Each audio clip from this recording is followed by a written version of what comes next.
Post 6 Baseball is on the air. Well, the field is thinning out at the State AA American Legion Baseball Tournament, but the Post 6 Sixers continue on in the winner's bracket. On tap for the Sixers today, it's the Sheridan Troopers. Post 6 Baseball on 1480 Carry is being brought to you by our fine sports sponsors. Now we send it out to the corner of Windmill and Delrange. Powers Field, the site for the State AA American Legion Baseball Tournament and Post 6 Baseball as the Sixers continue on in the winner's bracket. On tap for the Sixers, they will take on the Sheridan Troopers. Let's check in now with our pregame show and our announcer for today's game, Kayla Burgraff, right here, right now on 1480 KRAE, Cheyenne. Of the state tournament. Sixers getting set to take on one of their more important tests of the year, as this game really, this is the deciding game in a lot of state tournaments of who ends up going on, is particularly in this modified structure where you win this game, you move yourself into the state championship no matter what. Even if you were to lose the game tomorrow, you would still be in the state championship game coming up on Friday afternoon at 2:30. Instead of having to play in that 11 o'clock game. You win this game and you win tomorrow's game, and obviously you have two games in hand going into that contest on Friday. So the Sixers trying to put themselves in a good spot against a bit of a Cinderella. The Sheridan Troopers coming away with the upset over Gillette yesterday in a 2-1 victory. Got 2 runs in the top of the 6th inning. Were able to hold off the Riders late in that game. They're looking to try and come away with another upset win over the number 2 seed in the state tournament to punch their ticket into Thursday and keep their Cinderella story alive. On the other side of things, you got a Sixers team that really responded well to a couple of haymakers in the first inning from the Casper Oilers. 3 runs. Nothing necessarily that was really devastating, though, and I think that's what helped, is it was a lot of weak hit balls that just kind of found some holes, found some seams, and that was able to help the Casper Oilers to a 3-0 lead. But the Sixers battled back, took some opportune moments, were able to score 5 unanswered runs and take that game 5-3 to move into this game. Earlier today, 2 more teams were eliminated. We are officially down to 4 teams left at the state tournament. Gillette got by the Hawks in a thrilling game, extra innings in that one. Gillette ends up rallying from down 3-0 in that game as well, tied it at 4, tied it again at 5 after the Hawks got a run in the top of the 7th inning, and then the Gillette Rough Riders come away with the victory late in that game. Unfortunately, there was some extracurriculars afterwards, and the game got kind of marred a bit by the end of it. I was not available to watch that one. I was not here for it. I can't vouch for anything that went on there. I just know for a fact that there were some extracurricular frustrations that were vented and let out after that game was over, which was an unfortunate side to it. But the one news that does come out no matter what is that Gillette won that game, and that is who these Sixers will play no matter what tomorrow. This game is not an elimination game, but in the modified bracket, you cannot play a team that you've played before until you get to the championship, and that is going to be the case tomorrow, as no matter who is the victor out of the Casper side of things, if Casper winning that game, the Sixers can't play Casper again. So Gillette is the team tomorrow that they'll face off against. Casper did get by Laramie, as I just mentioned, 8-3 in that other morning contest today.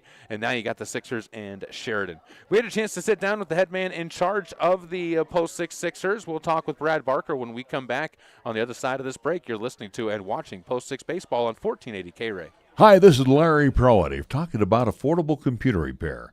Lanny at Affordable Computer Repair in Cheyenne reminds you whenever your personal computer, laptop, or iPad is not performing to your standards, then it's time to call Affordable Computer Repair in Cheyenne at 307-256-8971 and let Lanny's many years of experience fix or address the problems that may exist. Also, watch out for those bad elements out there to harm your computer. Affordable Computer Repair is the perfect choice to consult you on the proper maintenance for your systems. Remember, it's Affordable Computer Repair in Cheyenne. Please call 256-8971.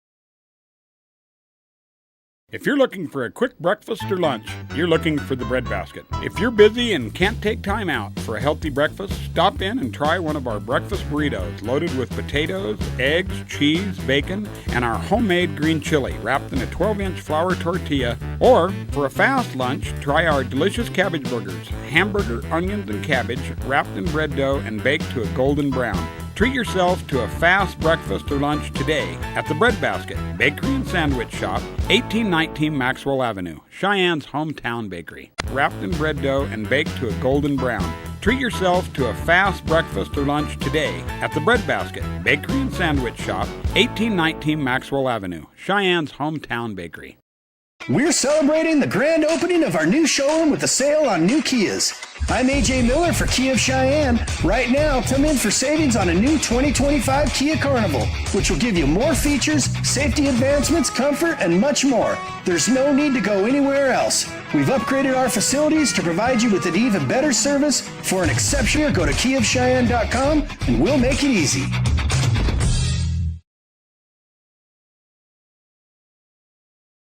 The most important day of the state tournament in a lot of ways when you're in that 6:30 game coming up today for the Sixers, as we're joined with Coach Brad Barker. Before we get to that talk yesterday with Casper, Braden Pearson, I think the highlight of that one, two on him. First of all, the maturity he showed in being able to bounce back from a rough first inning where he didn't really get hit up, just some bad luck, and throw zeros for the rest of the game was phenomenal. Yeah, you know, he's a big game pitcher, and he's a veteran pitcher. He's been in a lot of these situations before where, you know, he can get touched up a little bit early. And he's one guy that we know that's going to battle back through. And, you know, that's really the reason I wasn't worried about it. I know the guys weren't worried about the situation because at the end of the day, you got to play 21 outs, and we have a stud pitcher up there, and we knew he could handle the situation.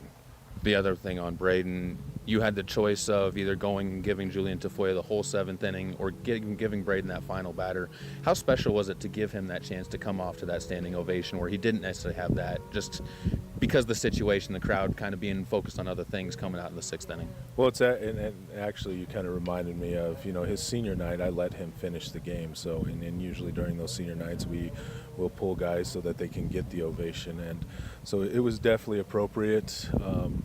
But you know, there was no way I was taking the ball out of his hand early. He wanted the ball, and but you know, in the back of my mind, there was just no shot of me taking it out. But you know, Julian came out there and does what he does, and you know, we had faith that he was going to be able to shut down the game. Talking a little bit about the comeback on the offensive side, peaked off by you guys being opportunistic again. An error that after two walks really sets you guys up with momentum, and you never let it go. Yeah, you know, it's really attributed to our speed. You know, anytime you got a fast team, you can create some chaos, as we've talked about before. And you know, if we're able to put the ball in place, and you know, it puts a lot of pressure on defenses, and you know, have good at bats and make them throw some pitches, give some time to see it. And you know, we executed the game plan pretty well, and you know, kudos to the boys for buying into what we're doing, and you know, luckily it paid off. Big game today, obviously, because the winner of this game sets themselves up incredibly well going forward in the state tournament for winning that state title. Some shakeups yesterday, meaning a team that I don't think a lot of people were expecting is across from you guys with Sheridan instead of Gillette, with Sheridan pulling that 2-1 upset. What do you know about the Troopers after the games you've had with them earlier this year? Yeah, you know, they're a scrappy team. You know, they come generally to play well in the state tournament, and we'd expect nothing less. And you know, anytime you get to face the Sixers, and you know, it's no secret, you know, there's a little specialness to it, if you will. And you know, I expect them to come out and be their scrappy selves and put together a few good innings. And you know, it's going to be up to us to face the adversity and get through it. When you talk about just the way these tournament has played out as a whole, a lot of really competitive games here as a whole, and does that kind of keep the juices flowing a little bit when you see a state tournament that's been as well played as this one throughout it, as far as just being a fan of the baseball and fan of Wyoming baseball? Well, you know, and this is kind of a good opportunity for, you know, to shout out to the Hawks. You know, they played a great tournament and, you know, fell a little short, but, you know, they're part of a lineage where we expect high-end baseball, and they came out and did a great job today.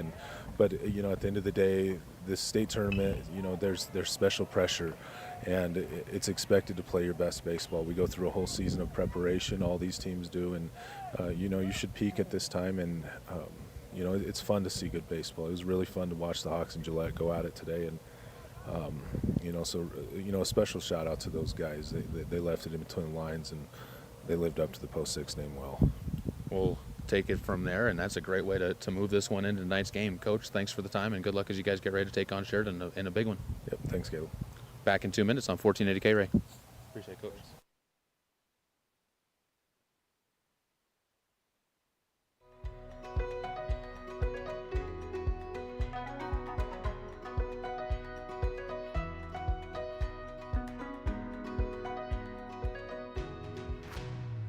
From your head to your toes, we're here to keep you moving. With consultation, treatment, and rehabilitation all in one location, it's easier than ever to get the level of care you deserve. Cheyenne Regional. We inspire great health. Chick-fil-A at Windmill and Delrange serves up breakfast, lunch, and dinner each Monday through Saturday. And at Chick-fil-A, they don't have to stray from their menu. They're proud of what they do all the time. Chicken. Check them out online at CheyenneChicken.com and have them cater your next event. Use the convenient drive-thrus, come inside, or use the Chick-fil-A app to do your next order. Chick-fil-A at Windmill and Delrange.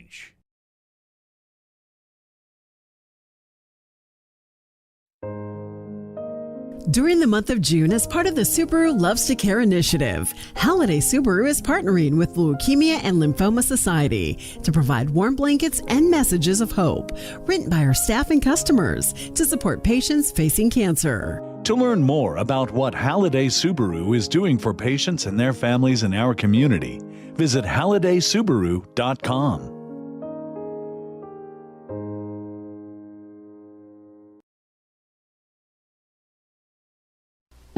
Capital Lumber is lumber one in Cheyenne. Are you listening? We're all the lumber store you'll ever need. Serving Cheyenne in the area since 1965, Capital Lumber Company is still the place for all your lumber and hardware needs. Whether you do it yourself or have it done professionally, get all the tools, paints, fixtures, and accessories for every part of your home today at family-owned and operated Capital Lumber Company at 1222 Dunn Avenue in Cheyenne, celebrating 60 years in business. Welcome back out to Powers Field as it is game time. Ready to see the Sixers take on the Sheridan Troopers in a rematch of some previous conference games between these two sides. Again, two teams that really don't face off against each other a whole lot unless it is postseason or in-conference play. They don't meet in any kind of those regular season cross-state type of matchups. But earlier this season when the Sixers did face off against the Troopers, they had a lot of success, so they should be coming into this one with plenty of confidence in this matchup. Sixers entering at 46-23. Troopers not that far behind them, 44-25, the overall regular season record. The big difference was the conference season for these two teams, where the Sixers went 11-3. The Sheridan Troopers went 7-7, found themselves in that tie with the Laramie Rangers, who the Troopers actually were able to dispatch before getting that upset win against the Gillette Rough Riders yesterday in a 2-1 contest. Sheridan Troopers, the game's the first time these two teams matched up, a 12-2 victory for the Sixers, in which they saw Marcus George go 5 innings of work, gave up 1 earned run, 2 total runs, and struck out 5 of the Troopers on that day. Got backed up with 13 hits and 12 runs in the contest. 6-4. The second game of the double dip between these two teams. Cheyenne got that victory as well. Really rallied late after trailing 4-0 for most of that game. Tied it up in the 5th. Took the lead in the 6th and closed it out in the 7th. That was the win going to Braden Pearson. Jaden Tafoya also getting to pitch in that contest, as well as Colin Crecilius getting to pitch in that contest. Colin Crecilius getting the start, and Tafoya and Pearson coming in behind. It is going to be Marcus George on the mound for the Sixers in this one, getting his start for the state tournament in this game, and most likely his only start here at the state tournament. He'll be helped out in the field behind him with Braden Cameron doing the catching. First base is Landon McAnally. Second base is Quentin King. Third base, Colin Crecilius. And the shortstop, Cade Coates. Left fielder, Broden Robbins, will be helped out in center with Nolan Horton. And in right field is Anthony Pacheco.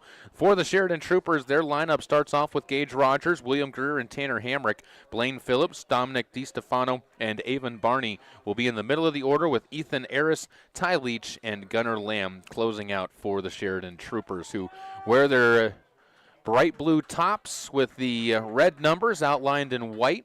White and red on the cuffs of the sleeves and around the collar. Gray pants, or I guess some gray and whitish pants at the plate right now for Gage Rogers. A little bit of a lighter shade of gray, it looks like, than some of the others. And for the Sixers, navy uniforms with post 6 written across the front in script, red numbers outlined in white, and the light blue shoulder straps on the top of the tops with the navy pants as well. First pitch from George gets us underway, and we are under with a swinging strike from Gage Rogers that has him down to the count 0-1. Good start for George, who looks dialed in on this Wednesday afternoon, trying to get the Sixers a date into the state championship game.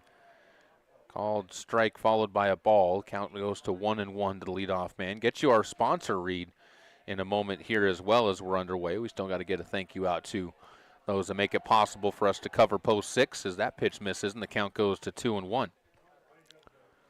Sponsors disappeared on me somewhere. Oh, there they are.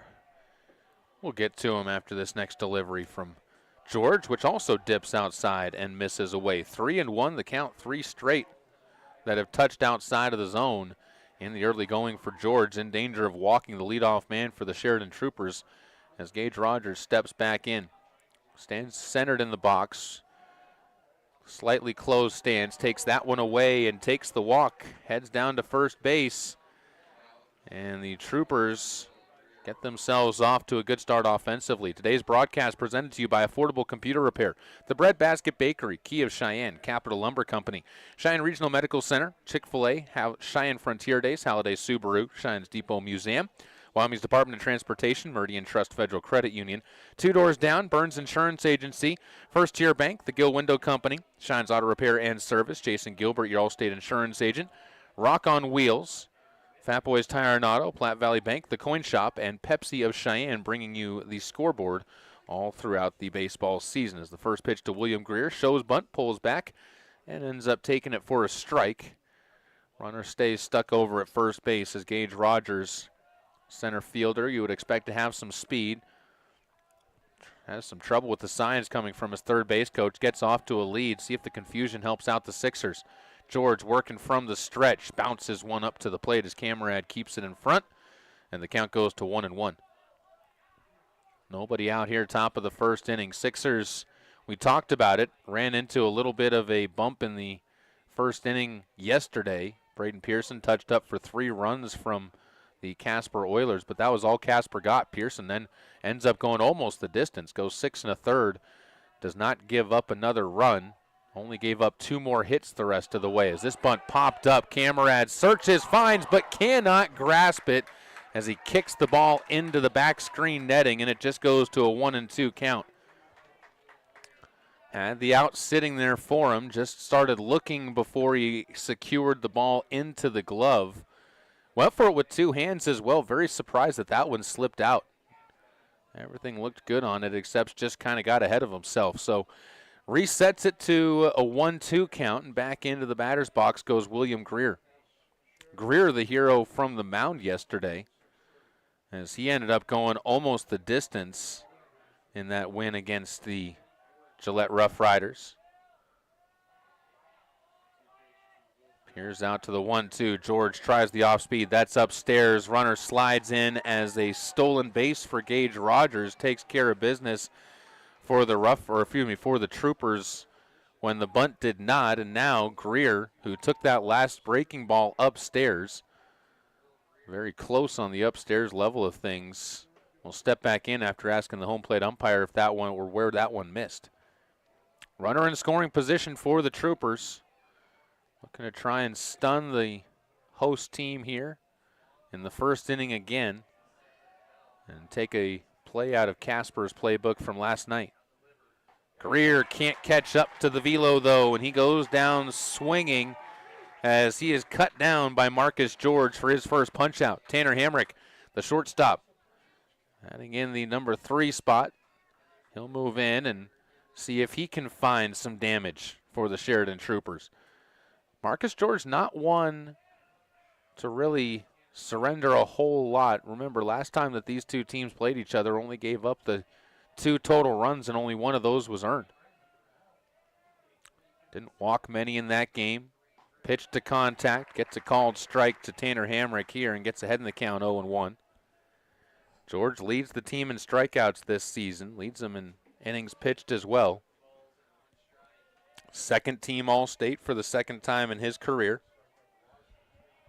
Heading to Garden City to pitch for the Broncbusters again this year. That one misses low, and Hamrick gets back into the count 1-1.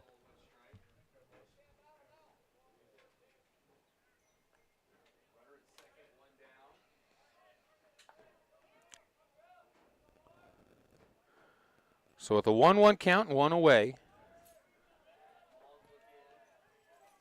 George takes the deep breath. They'll pick off back to second. Ready for it, though, was Gage Rogers, who dives back in time.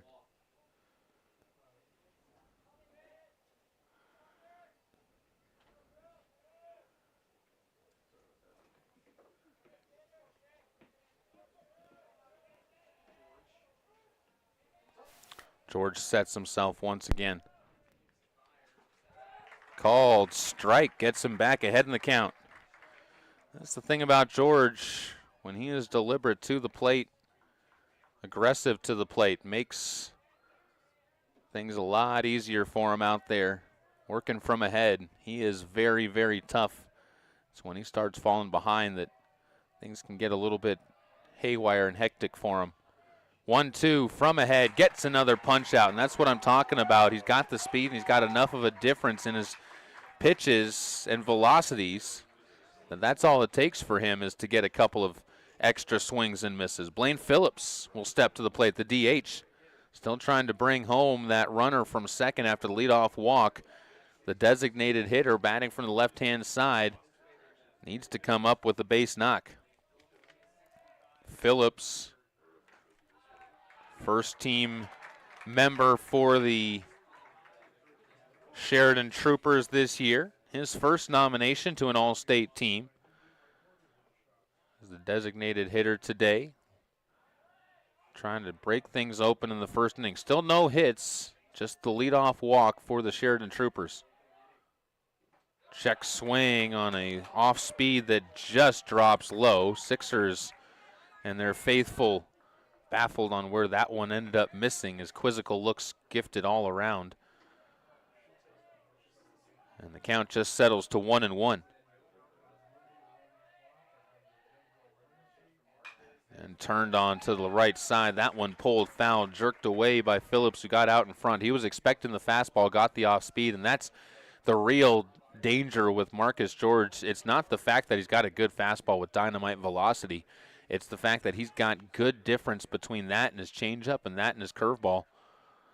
And he really mixes the speeds extremely well out there on the mound.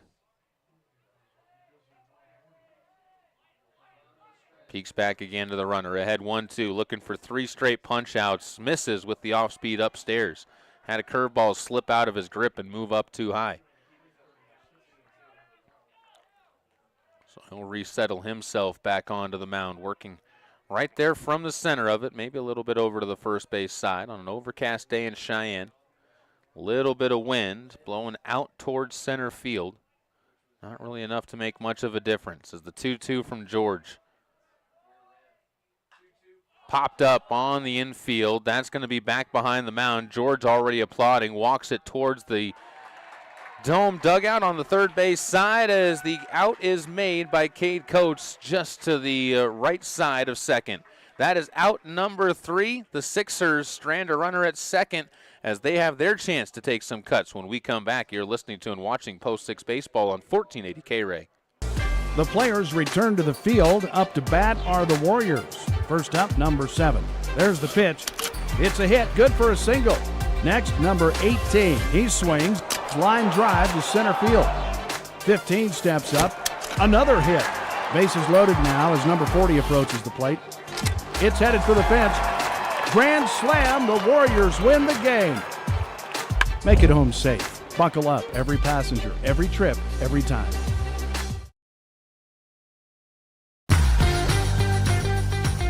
Sometimes you're anticipating it. Sometimes it's unexpected. Occasionally it's something small. but most of the time, it's a pretty big deal. It's your best day ever. And Meridian Trust Federal Credit Union is proud of the part we play in making each of them happen.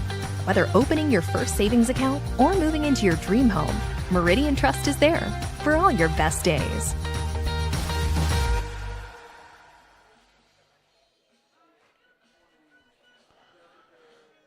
Sixers get their first cuts of the game as Griff Switzenberg will step out onto the mound for the Sheridan Troopers. Lineup he faces off against is led off by Cade Coates. Broden Robbins and Landon McAnally will close out the top three. Nolan Horton, Anthony Pacheco, and Colin Crecilius in the middle, with Braden Camrad, Kyler Hoff, and Quentin King closing out the bottom third for the Sixers. Defensively for the Sheridan Troopers, Dominic DiStefano is going to be back behind home plate. Solid catcher for the Troopers. First baseman is Ethan Harris, second base William Greer, and third base Ty Leach. The shortstop is Tanner Hamrick. Outfield from left to right, Gunnar Lamb is out there on the left side. Right field, Avon Barney, and the center fielder is Gage Rogers. Troopers threatened after getting a leadoff walk, but never really able to bring him around. Did force Marcus George to throw 19 pitches in that first inning, so they did test his pitch count a little bit. But now the biggest thing is the zeros are still up onto the board, and you have an opportunity for the Sixers to strike first, which is not something that you have been doing with regularity at the state tournament in the last couple of weeks. It's been some good rallies by the Sixers in recent weeks, but trying to get those first offensive runs onto the board. Coates gets ahead in the count with a 1-0 count as the first pitch misses upstairs. Wind and fire from Switzenberg misses well outside. Count goes to 2-0. Switzenberg, not necessarily the most intimidating view on the mound as he stands there. Misses outside again. Throws with some good pop as he releases it. Not necessarily tall, kind of spindly. Works quickly, doesn't really set himself there on the mound as he does get this one there in for the strike. Does set, obviously you got to set, but it's a very quick set and kind of gets the sign. Really pulls the arms to his chest as he's getting the sign and then fires. As that pitch on the outside corner gets the call from the home plate umpire to move the count full to the leadoff man, Cade Coates, trying to get on base. Sixers shortstop. Been batting in the 1 and 2 spots all season long. Flares this one out to shallow right field. Long run, and the ball not caught as nearly into the glove of a reaching Avon Barney was the ball, but it ends up just slipping loose of him at the last moment. Go back to the last game on a little bloop single that the Sixers got in the win against Casper. Same type of situation. Cade Coates turns this one into a double as he stands on second.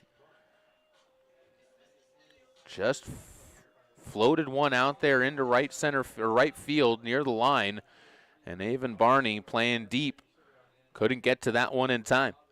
Leadoff double. Broden Robbins, the left fielder, will step up to the plate.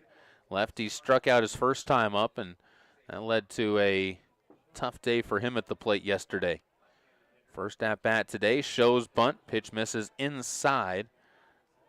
Something that I did talk to about with man in charge for the Sixers, Brad Barker, this afternoon when we had our pregame interview. Talked a little bit about how much that small ball game really got them going yesterday. Put them into some situations as that pitch misses low and the count goes to 2-0 on Broden Robbins. Put them into some key situations where they had opportunities with runners in scoring position and also forced Casper to make some errors yesterday. That ended up playing a big role as that pitch misses outside. Throw back down to second base. Coates a little bit far off of the bag. Got back in time despite a good throw from DiStefano back down to second. And first time these two teams matched up, it was the Sixers running away with the first game, and the second game a little bit tighter. Well, the Sixers, outside of one rough inning, controlled that one as well. As bunt shown again. That's ball 4 to Broden Robbins. So 4 straight after the double. Missed the zone from Switzenberg. And runners now on first and second for the Sheridan Troopers to have to contend with. McAnally stepping to the plate. Landon batting just under 400.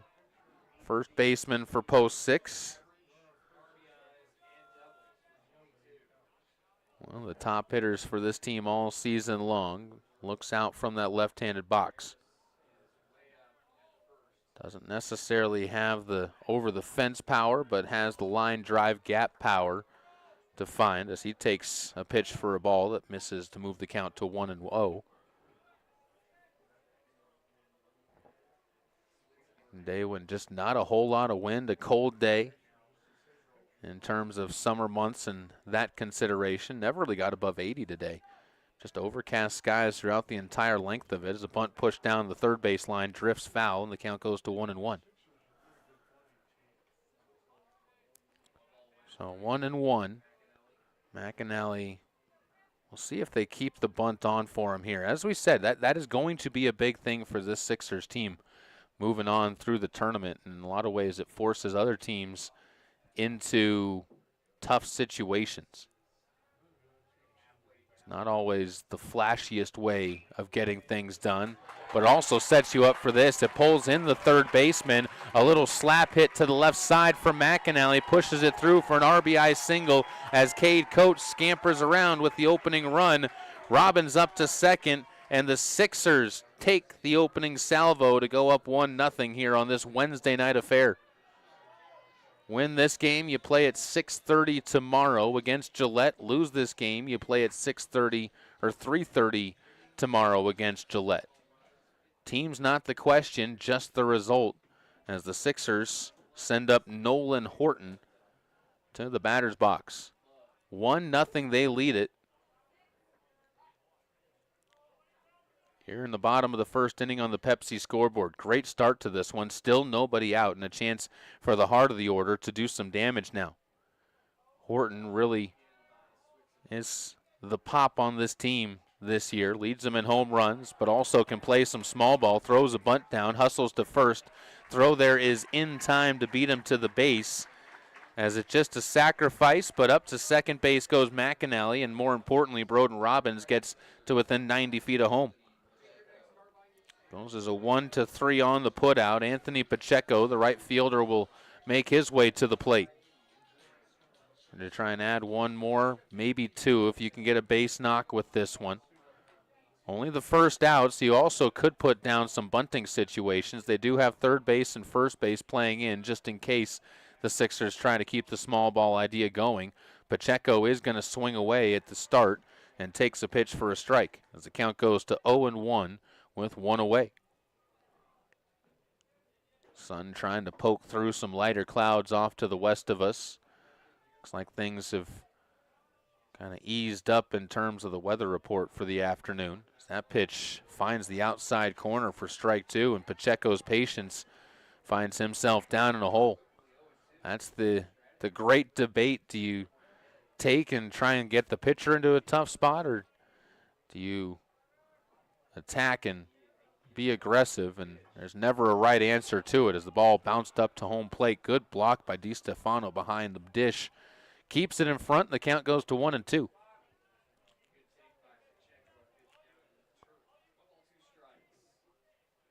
Pacheco back into that right-handed box. Keeps that bat rested on that right shoulder and takes on the outside corner as he goes down looking, and Switzenberg gets a huge punch out on that one, trying to put the ball in play. Pacheco, as he walks back to the dugout, has a couple of words for Crecilius, something that he saw or maybe picked up on those deliveries. Mutters to his right ear, and Crecilius now makes his way to the dish, hopefully with a couple of words of wisdom. 2 hits for the Sixers in the inning, 1 run across as well as a walk. 2 more standing on second and third if the Sixers can bring them around here in the bottom of the first inning. Leading 1-0 on the Pepsi scoreboard, 20 minutes into this one. Fly ball to the right side. Has Crecilius back in the count, 0-1. Crecilius playing over at third base, has all tournament long. Made a couple of impressive plays over at third base at that same time.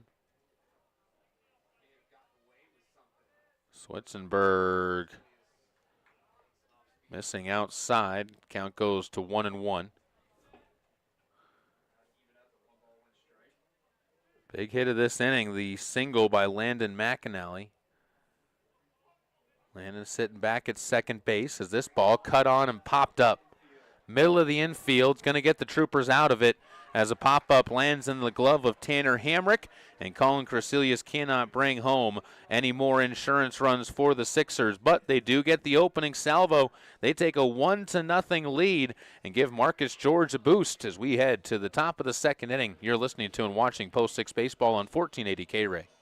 Knock it out of the park with your family dinner tonight and score a home run with Two Doors Down. Two Doors Down menu selections are perfect for the active family. From gourmet burgers served with bottomless fries to soups and salads to the all-new platters. Two Doors Down, where you can enjoy a great dinner and still be able to take your family out to the ball game. Two Doors Down, 118 East 17th Street. For full menu and specials, go to twodoorsdown.net. Two Doors Down, flipping great burgers since 2009. Wyoming owned and operated since 1971, Burns Insurance is Wyoming's right choice for your insurance needs. Burns Insurance is a trusted choice, full-service, independent insurance agency offering a full range of commercial, agricultural, and personal insurance products through many national and regional carriers. Let our friendly, experienced agents help you find the right product at the right price for your asset protection. Buy the policy, get the agent at Burns Insurance, your right choice. Find Burns Insurance on Facebook or at burnsia.com.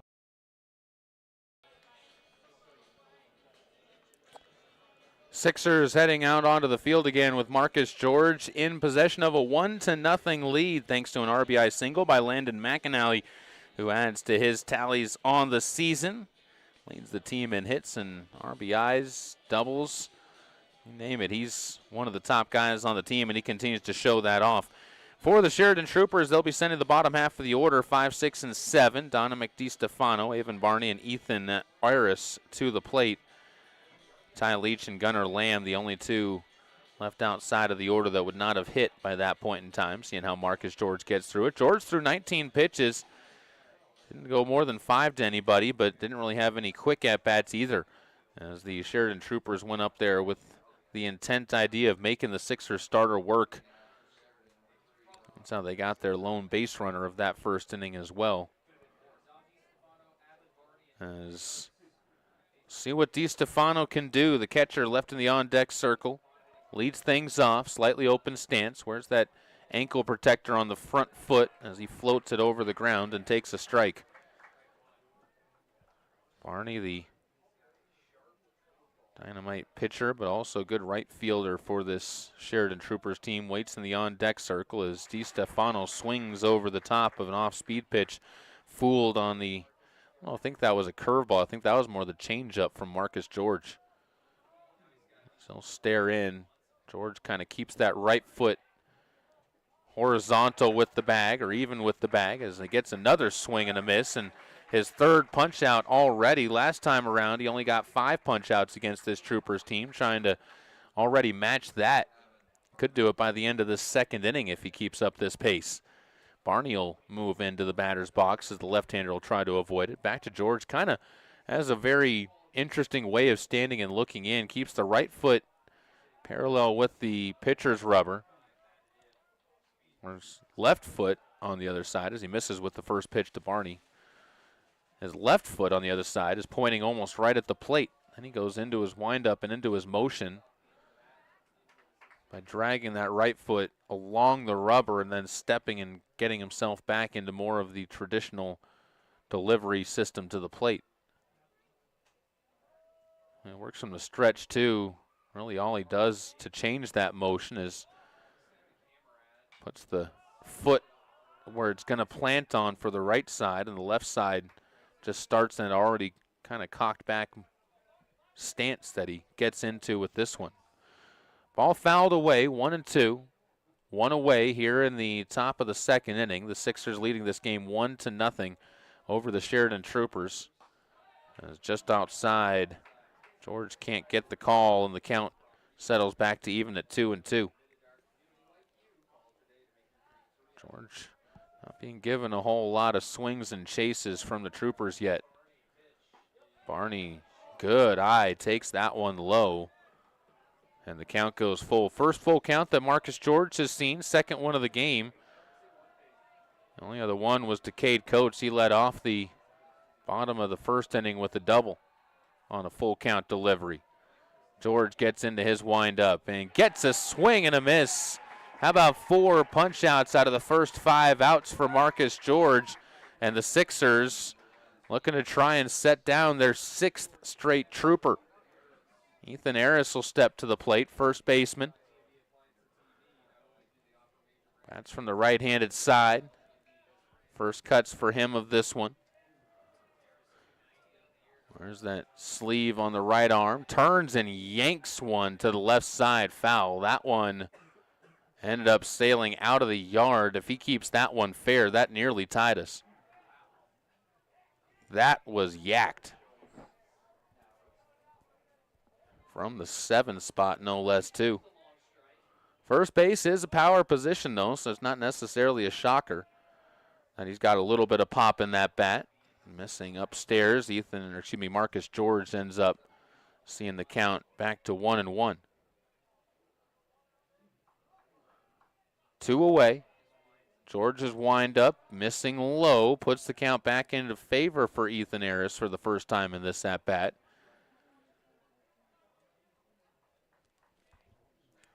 Marcus up over 30 pitches now here in this game. Pitch count, not the worry, though, for the Sixers. This is George's game to go as far as he can. As the ball flared out behind first, kind of no man's land as Quentin King glides to that side and puts it away. Pop out to the second baseman, sets up the Sixers to head back to the plate when we come back with the bottom of the second inning. You're listening to and watching Post 6 Baseball on 1480 K-Ray. At First Tier Bank, we strive to keep it simple. We offer great rates on a variety of CDs, and we don't make you open other accounts or be a new customer or use your debit card 12 times a month or have a direct deposit to get them. We leave that nonsense to the new big green bank in town or some colorful credit union. At First Tier, we simply invite you to come on in and call either of our 2 Cheyenne locations and get a great rate on a CD that fits your needs. Simple, the way it should be. First Tier Bank, 1508 Stillwater Avenue, or 18th and Cary in downtown Cheyenne. Member FDIC. Suddenly it's all so clear with Gill Windows. Your home deserves the very best, that's what we give to you. When it comes to vinyl windows, no need to be confused. We manufacture in Wyoming, build them all right here. 'Cause we know the climate. Suddenly it's all so clear with Gill Windows.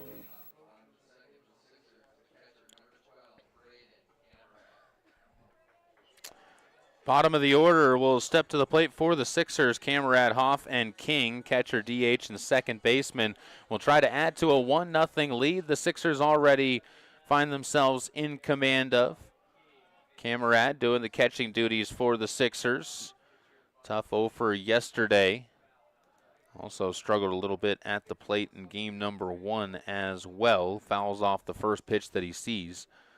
Bottom of the order for the Sixers trying to find a little bit of mojo for themselves. Outside of a hit from Quentin King yesterday.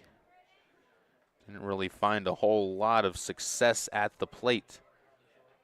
Not saying that they weren't successful in the field. Defensively is a different issue, but offensively, as a strikeout on a called strike 3 looking, sends Camerad back to the third base dugout as the second strikeout victim for Griff Switzenberg. Kyler Hoff will step up to the plate after just 3 pitches. See that one end up being eliminated. Going back to what I was saying, the bottom third of the order, that can make or break teams once you get to it because that's what keeps rallies going or also sets up the top of the order to have a few extra opportunities to bring runs around as the first pitch to Hoff misses badly outside, 1-0. So you're just looking to try and get that top of the order spurred on a little bit by getting success going in the bottom of the order. Foul ball by Kyler Hoff, who's in his first plate appearance of this tournament. Hoff, the kind of backup first baseman, backup third baseman for the Sixers on the corners. Also, I believe has played a little bit of outfield, but do not quote me on that one with Hoff. Expect him to step into that first baseman role as his career continues to develop. Fouls a pitch off there, and the count moves to 2-2. Really taking advantage of some of those opportunities out there on the field as well. Growing in confidence is a big piece for the young man. As he'll stare out, wind and a fire, bounces up again. The count goes full. Second one that Griff Switzenberg has faced off against. Last time ended up with a double given up on a little bleeder. This time finds the zone. That one off the end of the bat. Shot over towards second, a spinner that ends up to William Greer and put away for a 4-3. 2 outs in the bottom of the second inning as Quentin King gets the chance to try and flip the lineup over with somebody on base for Cade Coates, who waits in the on-deck circle. King, as I mentioned, got a big single yesterday, came around and scored the tying run in yesterday's game. As he will take a pitch low and away. It's another one of those this year that really grew as an athlete. Kind of got his comfort level down at second base now. As he was starting off kind of playing all three of the other infield positions away from first. Takes another pitch to get in the count 2-0. Started out playing at third and a little bit of short to spell Coates a few times. Also at second base, and really just found a bit more comfortableness back at second. As the foul ball moves the count to 2-1. Wind and fire from Switzenberg, swung on and missed to 2-2 as the breaking ball had King out in front. And Switzenberg looking for his first 1-2-3 inning if he can get through this bottom of the second. Switzenberg holds that glove high off to the right side of his head as he winds and buries one to the right side of his catcher. Dominic DiStefano able to slide over and keep that one in front. As the count goes full, back-to-back full counts, got a ground ball last time. And gets King to square this one up to the right. Long run for Barney, and he gets to it along the line just inside of fair territory. Puts it away for a long out number 3. King gives it a ride. Sixers can't strike for any more, though. They still lead it 1-0. We head to the top of the third inning. You're listening to and watching Post 6 Baseball on 1480 K-Ray.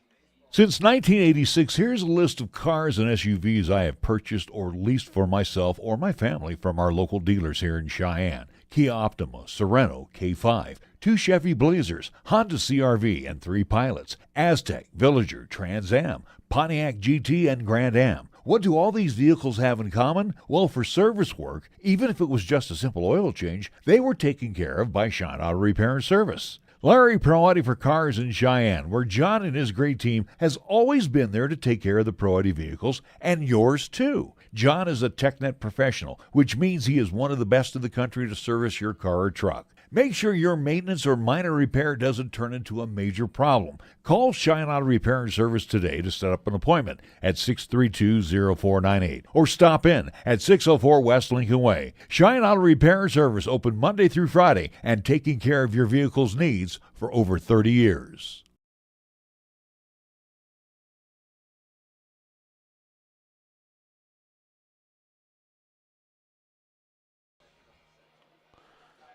Sixers can't add any more as they will head to the top of the third inning with a 1-0 lead still intact. Ty Leach, Gunnar Lamb, they'll get their first cuts against Marcus George. Gage Rogers will close out the scheduled 3 for the Sheridan Troopers, who have gone 6 up, 6 down since the leadoff walk. 4 of those by the punch-out, 2 pop-outs. Nothing has left the infield yet against Marcus George, who has been dominant out there on the mound for this Sixers squad. Leach, a third baseman, bats from the right side, very close stance. As he takes the first pitch for a strike, George going with the off speed, throwing a little bit of curveball, literally and figuratively, to the Sheridan Troopers. Getting things off to the start. Check swing and got him to go. Leach too far out in front of a curveball that broke across the zone. And a good start to this third inning for Marcus George as the count settles to 0-2. Wind picking up just a little bit more as senior goes into his windup and fouls that one off of the hands. Does Ty Leach, getting just a piece of it. Marcus George heading to Garden City, where there's a bit of a pipeline starting to form, and a lot of that due to the presence of a new Hall of Famer from the American Legion in Wyoming over there. As this ball flared into left field, high fly ball.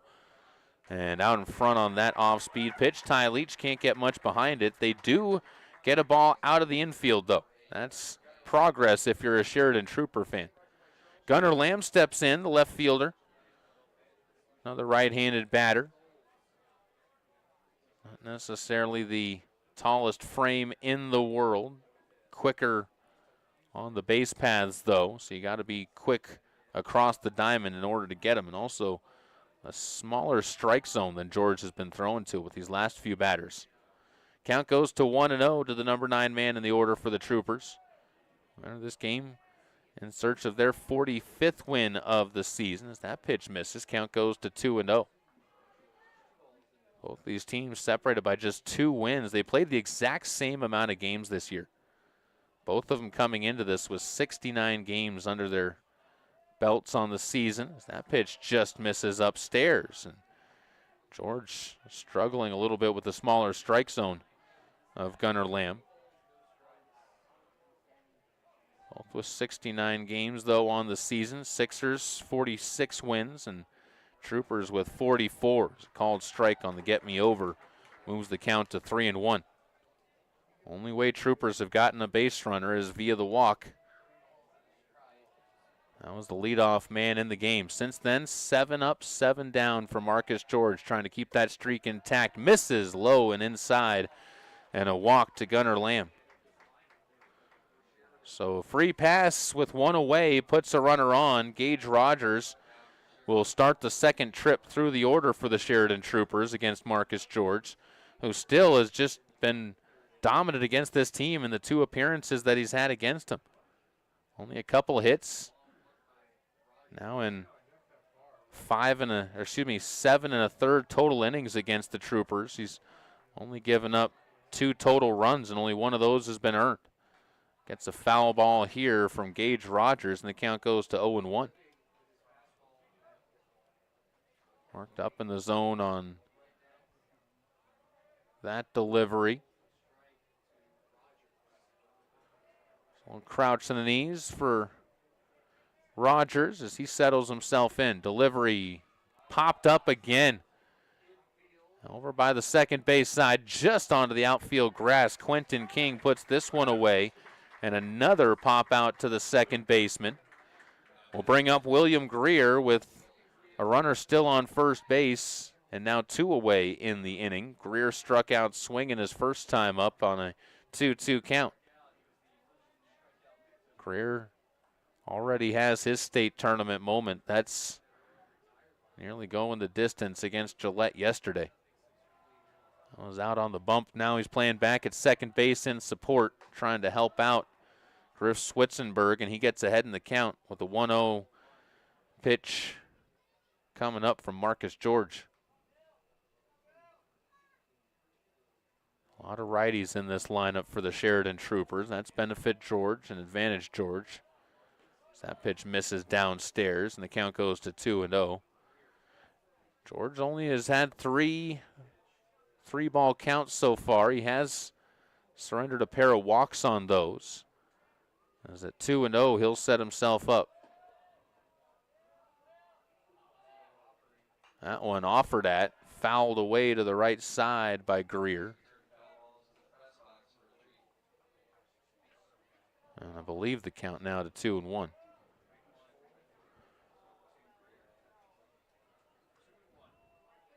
So 2 outs, trying to get your final runner Off of the base pass, if you're the Sixers, Greer fouls away the 2-1 and brings the count back to even. Another good inning for George in terms of pitch count, too. After the 19-pitch first inning, he's really been able to settle things down, and part of that's not even settled down. That was like the first inning was bad. 19 isn't a horrible pitch count for an inning, but retiring sides in order has helped him out. 2-2 count. Payoff pitch chopped by Greer. Goes just past George, and as he pokes his glove at it, he deflects it away. I'm curious to see how they rule that one. That was going to be a tough play no matter what. If George doesn't poke at it, Crecilius might have had a chance, and you can't blame George. They automatically pop the E1 up there onto the board, so that's going to go as a error against Marcus. The inning is prolonged to get Tanner Hamrick to the plate, and also you put a runner into scoring position.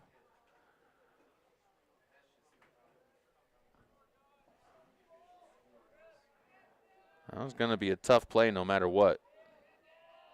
But the Sheridan Troopers get themselves a little bit of extra life. That pitch slips out of the hands of George, and a curveball misses upstairs to set the count to 1-0 for Tanner Hamrick. Struck out on a 1-2 count his first time up to the plate. The shortstop this time looking to do damage. For the second time, he's got a runner in scoring position. Last time it was Gage Rogers. This time around, it's not Rogers, it's Lamb who's going to be able to come around and try and score on a ball that's sent over into the right center field gap. Slips down, and we are tied at 1 as Rogers, Hamrick, and Greer take advantage of the extra opportunity to send one over the top of Quentin King and into the outfield grass. First base knock of the game for the Sheridan Troopers, and it comes at a critical time.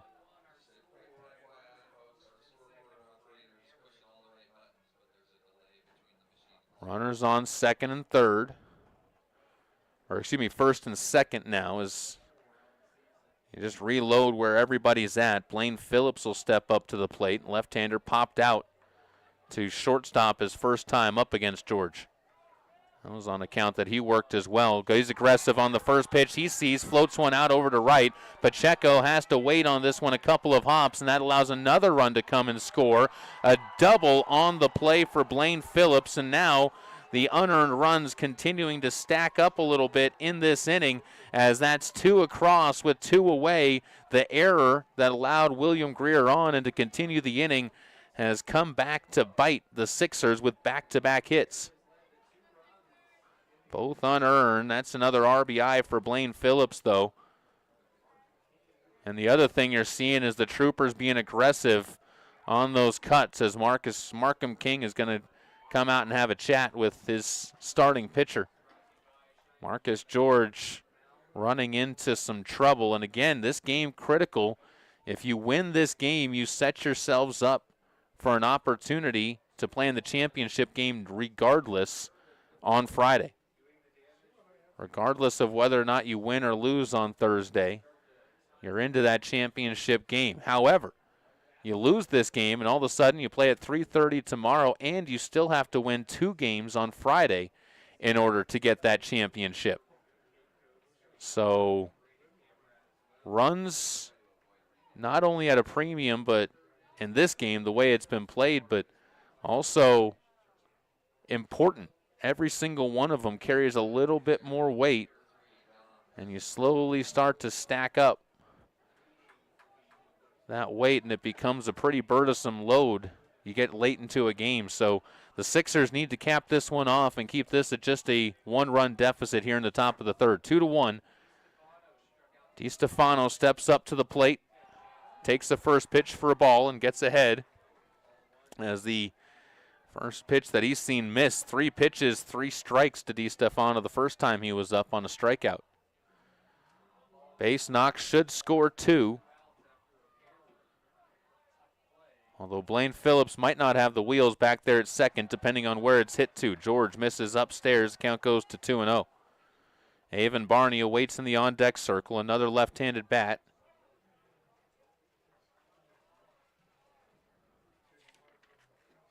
Was another one of those first-teamers and is a 3-time first-teamer. on the all-state teams for the Sheridan Troopers. He's a dangerous one that you'd rather not face off against in this inning. Foul ball on 2-0. DiStefano gets a piece of it. And the count goes to 2-1. Still a hitter's count, but George gets himself back into it. 2 away in the inning. The biggest piece to this one is the Sixers know they just have to get 1 out. Trying to get the offense back up where they'll have the top of the order due up. Coates, Robbins, and McAnally with a good chance to answer. Turned over to left. Crecelius throws this one across the diamond, and a great scoop by McAnally on the other side. Tips his cap to Cullen and says, we got each other's backs. A 5-3 putout gets the Sixers out of the inning, but not before 2 unearned runs come across to score from the Sheridan Troopers, who take a 2-1 lead into the bottom of the third. You're listening to and watching Post 6 Baseball on 1480 K-Ray. When you're paying the right price for protection, you just know it. It's that warm, fuzzy, totally secure feeling, knowing that you're not only getting great coverage, but you're also not paying too much for it. And there's no one that knows that feeling like Cheyenne Allstate agent Jason Gilbert, because he works every day to get people like you the coverage they need with the savings they deserve. Contact him for a free quote today. Allstate, you're in good hands. Savings vary based on the average annual savings reported by new auto customers surveyed in 2019 who switched to Allstate.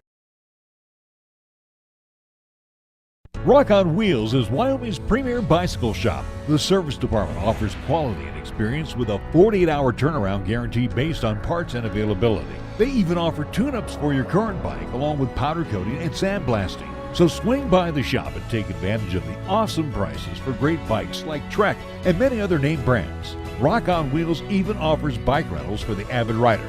They're proud to be locally owned and operated. You'll find Rock on Wheels at 900 East Lincoln Way. Call 637-0020 to start pedaling your way to a whole bunch of fun.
Count goes to 2-1 on Robbins. Switzenberg just misses the outside corner that time, and the Sheridan Troopers fans this time getting the difference in opinions to the umpire. 3-1 count. This ball off to the left side. Long run. That one's going to turn Greer's back and get over his head. Gets to it on only one hop. The throw back into the cutoff. Not anywhere near in time. And Robbins flies one out to left for a double. and a one-out base runner in scoring position for the Sixers as they search to tie this one up. Landon McAnally will be given the opportunity. First baseman singled his first time up and brought home the only run for the Sixers. They'd take another one of those. So he just slapped the pitch that he got out into left field and brought home Cade Coates for the opening run of the game.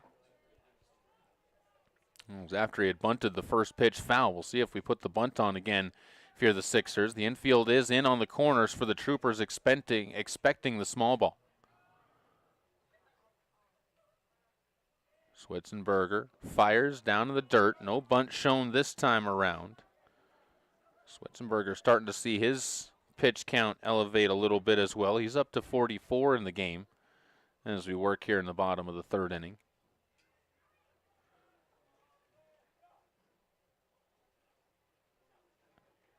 After you get to about 45, really, though, it doesn't even matter. You're not available for the rest of this week, so it doesn't become a pitch count unless you're more trying to just keep them in the game. As this ball served out into left field, drops in front of Greer, has a bobble with it, and that bobble allows for Broden Robbins to move up another 90 feet. McAnally gets his second single. That one a little bit more pace behind it. Serves that one out into left field, and it's runners on the corners with one away for the Sixers. Top of the order has been doing their job. 4 for 5 for the top three in the order and have reached base 5 of 6 times. Now can the middle and bottom of the order start putting in that work? Nolan Horton got on with had a sacrifice bunt his first time up. Moved Robbins and McAnally up into scoring position. Pacheco and Crecilius could not bring them home in that situation as the first pitch to Horton finds the zone for a strike. Gary Harley flashing the signs from over at the third base side inside of that coach's box. He's got the drip going on with the shoe and sock game tonight. He's got the matching powder blues. It's a clean look as that ball blocked up in front of the catcher. Scooting up to second base on the play, Landon McAnally. Count goes to 1-1. And deja vu for the Sixers. One out, runners on second and third. A little bit of a bobble. A good block by DiStefano, but good awareness as well by Landon McAnally, who in a conversation yesterday with Brad Barker said that McAnally, really, it is the extra awareness that he brings as a senior for this roster as Horton swings and is out in front of an off-speed 1-2. The count to the center fielder for the Sixers, trying to get a base knock to bring home the tying and potentially, with good speed out there at second, the go-ahead run in Landon McAnally.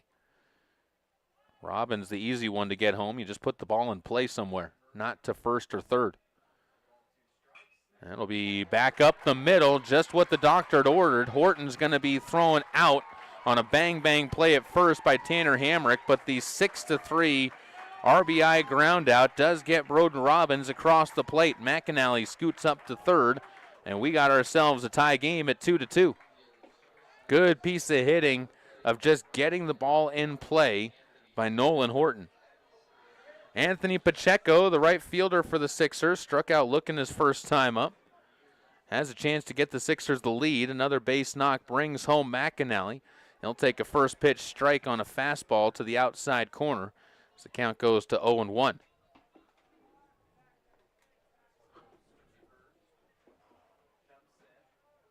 Pacheco peers out from the right-handed box, and he'll have a late reaction to a fastball cutting and missing as he falls behind 0-2.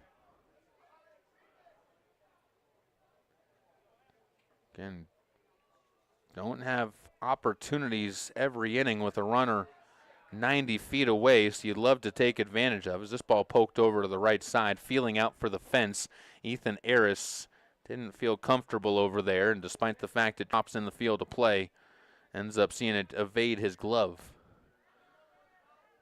So the count just stays at 0-2 for one more pitch to Pacheco. Crecilius waits in the on-deck circle. You'd think that with where the count's at right now, that means he's got a base board. If he does, that's not going to happen, though. Swing and a miss on a pitch away. Pacheco is strikeout number 3 in the game for Switzenberg and the Sixers. While tying it up, leave another run 90 feet away over at third, and they can only bring it to a 2-2 tie. We head to the top of the 4th inning. See what the Troopers have left in this back-and-forth affair. You're listening to and watching Post 6 Baseball on 1480 K-Ray. At Fat Boys Tire and Auto, our business is about more than just selling tires and fixing cars. We believe in faith, family, and community. The Fat Boys family has been serving Wyoming and Nebraska for over 50 years, and 3 generations later, our values have never changed. When you need tires or auto repairs, find the Fat Boys, and we'll treat you like family. Fat Boys Tire and Auto in Cheyenne, Laramie, Scottsbluff, and Wheatland. Get price quotes and schedule service at fatboystires.com. Your home is where memories are made, so why not make it a place you truly love? With a home equity loan, you can update your space, improve your curb appeal, or finally finish that home project you've been putting off. Competitive rates, flexible options, and simple approval make it easy to get started. Make the equity in your home work for you and love where you live. Apply today at pvbank.com. Platte Valley Bank, you belong here. Platte Valley Bank, member FDIC, equal housing lender.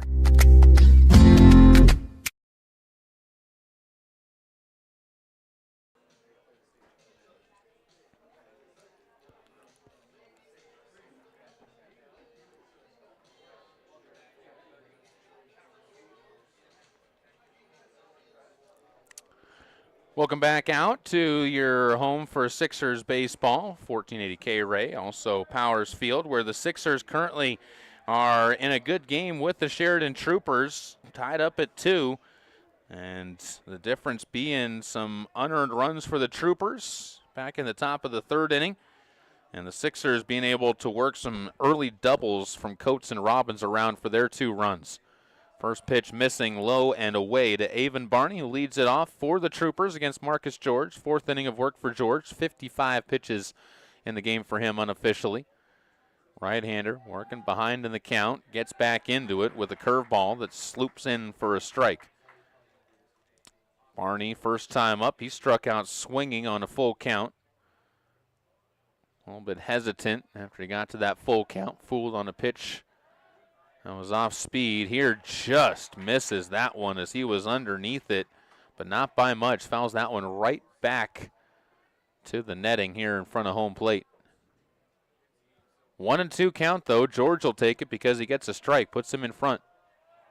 Winds and fires as he gets the punch out. 5 for him in the game, matches the punch out total that he had first time he faced off against the Troopers. And now sets off against the bottom of the order. Ethan Aris 0 for 1 against him with a pop out to second that ended the 2nd inning. Leach and Gunnar Lamb, the final opportunities in this inning against Marcus George. If they get to that, is 1 out already up onto the board. First pitch misses to Ethan Aris. It was a 2-1 count that Aris popped out over back behind second. As he'll take another pitch up and away to get himself up 2-0 in the count. Just 2 hits for the Troopers. They do have the 2 walks. The walk, what did them in that last inning, in the 3rd when they scored their 2 runs, when Gunnar Lamb came around after getting the walk. This one served out into left. A diving try has the ball kick away past Robbins, who tried to reach out for it, hustling his way up to second, and now thinking about moving up to third base and sliding in out on the throw in for the relay from Crecelius. What a play by the Sixers, as the ball was tailed out past Broden Robbins, moving around second base and thinking 3 was Ethan Aris, and it goes as a 7, I believe Coates actually with the throw in on the relay. 7-6-5 assist from the outfield. It is a hit, as it does go as a double for Aris, but he is shut down trying to take 1 extra. And the Sixers, by not giving up on a play, end up picking themselves a nice little bit of defense. First pitch to Leach Misses inside as the count goes to 1-0 to the third baseman. He flew out to left field his first time up. Got some pretty good metal on to one. That one misses. Count goes to 2-0. Oh, how things change in this game, though, because if he caps that off at just a double, pulls up at second. It's called strike, moves it to 2-1. All of a sudden, the hitter's count to Ty Leach takes a different feel to it out there if you're the Sixers. George tucks in the front of his jersey and will reposition himself on the mound, trying to get a 1-2-3 in order, not your traditional way, though, inning. Marcus George a strike away as he finds it with a strike or a fastball in the outside corner. 2-2 count with 2 away, top of the fourth inning in a 2-2 game. Definition of deuce is wild.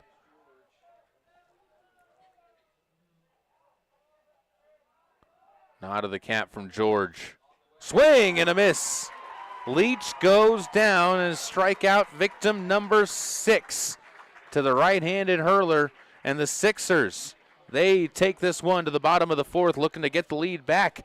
Tied up at 2. You're listening to and watching Post 6 Baseball on 1480 K-Ray.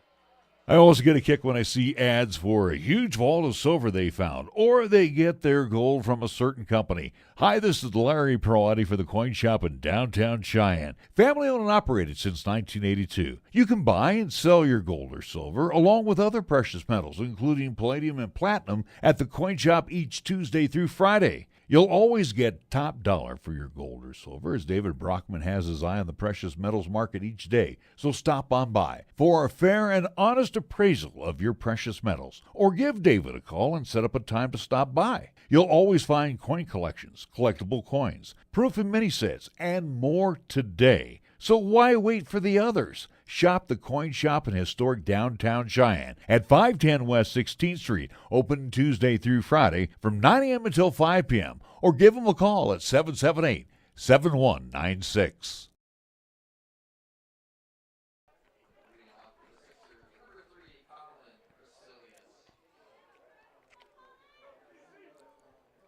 Bottom half of the order due up for the Sixers is Griff Switzenberg. Tie game at 2-2. We'll try and keep it there for the Sheridan Troopers. Right-hander throwing 54 pitches as well through 3 innings of work. Just misses outside to Colin Crecilius as the count goes to 1-0 to the third baseman. He applied the tag on the big out in the top of the fourth inning. As a double trying to be stretched out into a triple was shut down. And Aris was cut down. Crecilius flies this ball to right field. That's going to be out number 1 as an easy fly ball for Barney to pull in. Starts off the bottom of the fourth inning. Braden Camerad struck out looking 3 pitches to Camerad in that trip to the plate. Right-handed catcher. Has had some big at-bats of late. Did have a go-ahead at-bat down in Grand Junction at the CMU Invitational. In a contest against one of the Rocky. They played 4 games in that one against the Rocky Mountain Oysters. 2 against the black and 1 against the gold, 1 against the white. As that ball hit hard towards second on a short hop, kind of a hockey goalie protector's scoop there by William Greer. Pulls that one in and it goes a 4-3 on the putout. 4 pitches, 2 outs. Kyler Hoff will come up to try and extend this inning a little bit longer for the Sixers and make Griff Switzenberg have to at least break a sweat in the bottom of the fourth inning. Still tied up at 2. No hits in this inning for the Sixers as they've been put down 1-2-3 once today. It might happen again. Bunt right back to the pitcher. Switzenberg fires on to first, and on just 5 pitches, he is able to get through the fourth inning. Sixers, they'll see if their defense can keep things up for them where it's at as we move to the 5th inning. You're listening to and watching Post 6 Baseball on 1480 K-Ray. That's the sound of a Mountain Dew. And that's you enjoying its refreshing citrus kick. That's a cool breeze suddenly whistling through your hair. Whoa! That's you realizing you're now on a mountain. This is epic! That's you stating the obvious. That's you stepping up to the plate. That's you winning your kickball game. Yes, let's go! That's you taking another sip of your Do the do.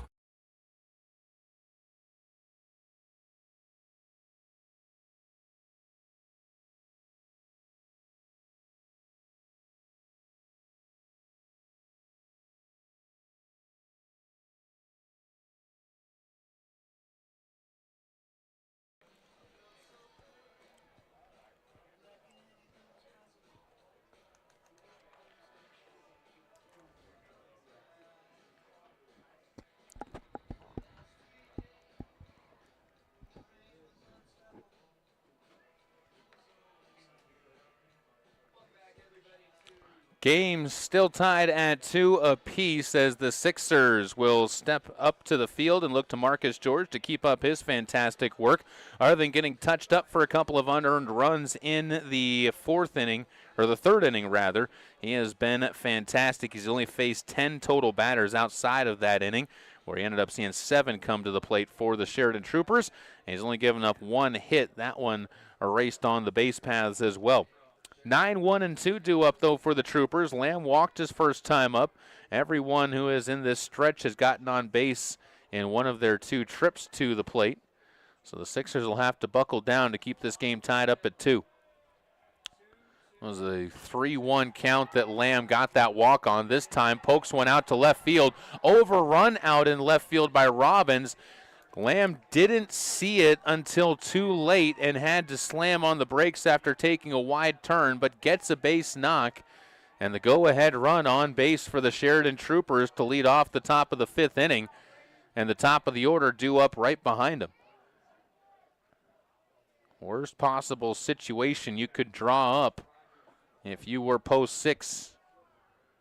As we will see Gage Rogers, who is 0 for 1, walked and popped out, step in. He'll show bunt. Puts this one down the first base line, but it will roll itself foul as the count just goes to 0-1. That was going to be a pretty good bunt in terms of moving the runner up to second base.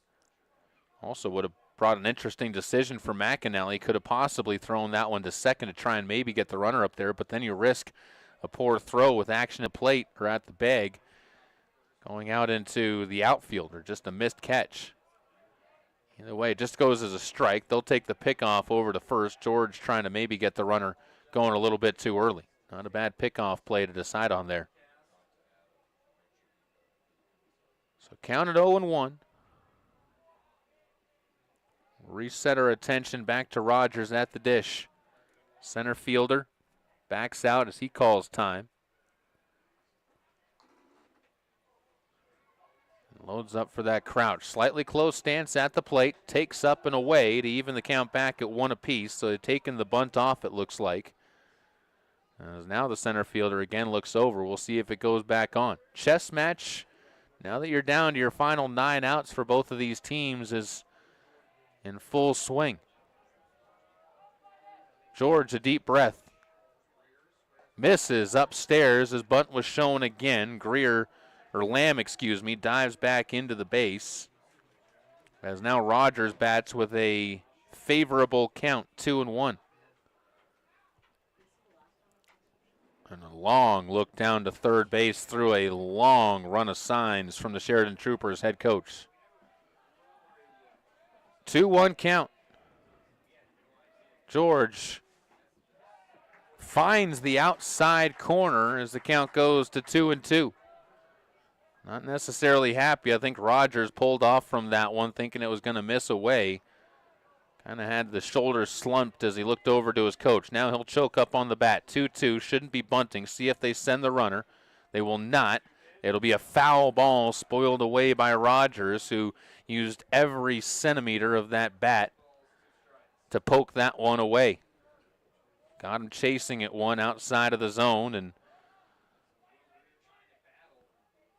we'll see what Rogers does on this one. See how the confidence grows. He stays choked up on the bat. He's a good inch and a half up on the handle. 2-2 again. Just a little bit low. All the Sixers fans ready to explode on that one and celebrate a punch out. They got to wait at least one more strike. 3-2.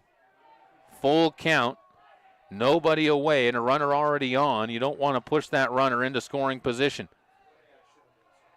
Pitch to Rogers.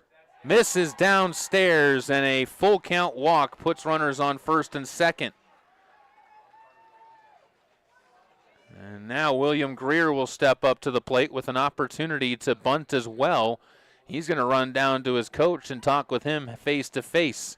His coach had a quick word with Marcus George coming in from shortstop, also brought in Quentin King. So we'll see if the Sixers maybe try to run something up the middle.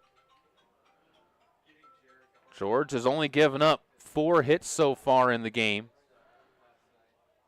but the walks could bite him. He's surrendered 3 free passes. Has struck out 6, though, and that's what he could really use here. Get a punch out of the number 2 man in the order. Greer shows bunt, pops it to the left side. That one's going to touch down. George falling away, throws to first, and it's not in time. The bases are chock full of Sheridan Troopers with nobody out. George ended up on his backside over on the third baseline as he did everything he could to get to it. The bunt was just rolled out into an impossible spot unless you were planning on it being there, and that is going to bring Brad Barker out to the mound, and not sure if this is a mound visit or a pitching change. There is activity down in the bullpen for the Sixers. George only at 75 pitches, so he's still got plenty left to go on that side of things. I think this is just a heart-to-heart, brim to brim. This is the moment type of conversation. Barker will turn around and head back towards the dugout as the Sixers will all dispatch from the mound and head to their proper positions, leaving Camerad and George for a moment alone on the top of the mound. Pivotal moment in this game. You got the number 3 hitter in the order, Tanner Hamrick, stepping up to the plate. He's already got an RBI single in this game in his last at-bat when he was able to bring home Gunnar Lamb with a ball that slipped over to the left side. Nobody out. Put the ball in play. You probably score a go-ahead run if you're the Troopers. Infield in on the corners, back to playing double play depth up the middle. Outfield playing a little bit shallow to try and make a play at the plate if they can, as the first pitch handcuffs Tanner Hamrick, and he falls behind 0-1 in the count.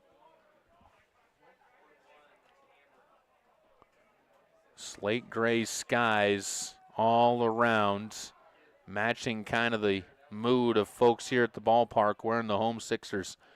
Kind of waiting for what emotion to have as that one swung on and missed. Count goes to 0-2 to Tanner Hamrick. Get a punch out here and you really open up your door of possibilities if you're post 6 to getting out of this jam. But you got to get this first out and do it via a punch out. That really does some wonders for you moving forward.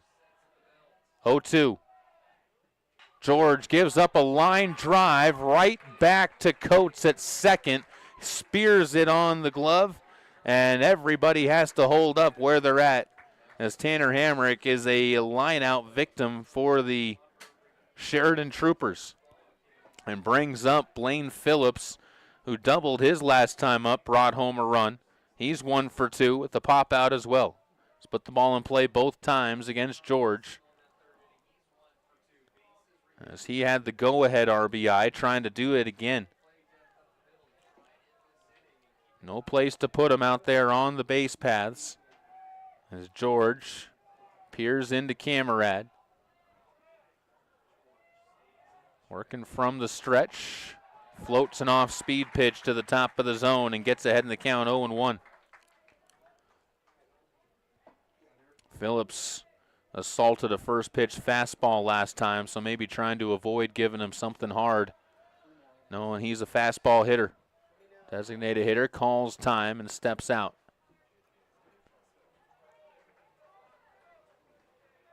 Troopers with their best opportunity to score in this game. Bases loaded, nobody out. Now 1 away after a first out line out. That one missing inside. Phillips gets back even, 1-1.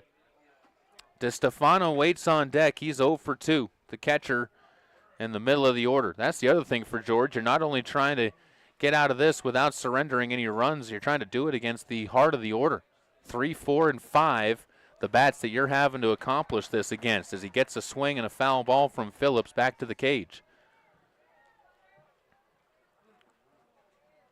Tests the resolve and the confidence of anybody out there, and so far George responding well. 1-2 count, trying to get a second out of this one on the climb back to getting out of the inning. Served up over Coates and into left field. One run is going to come across, a second run being sent home, and the Troopers double up their score and double the lead. 4-2 on an RBI single by Blaine Phillips on a 1-2 count. Shot that one over the top of Coates. And that is going to be it for Marcus George on the day, as the Sixers cannot wait in a game that is as important as this one.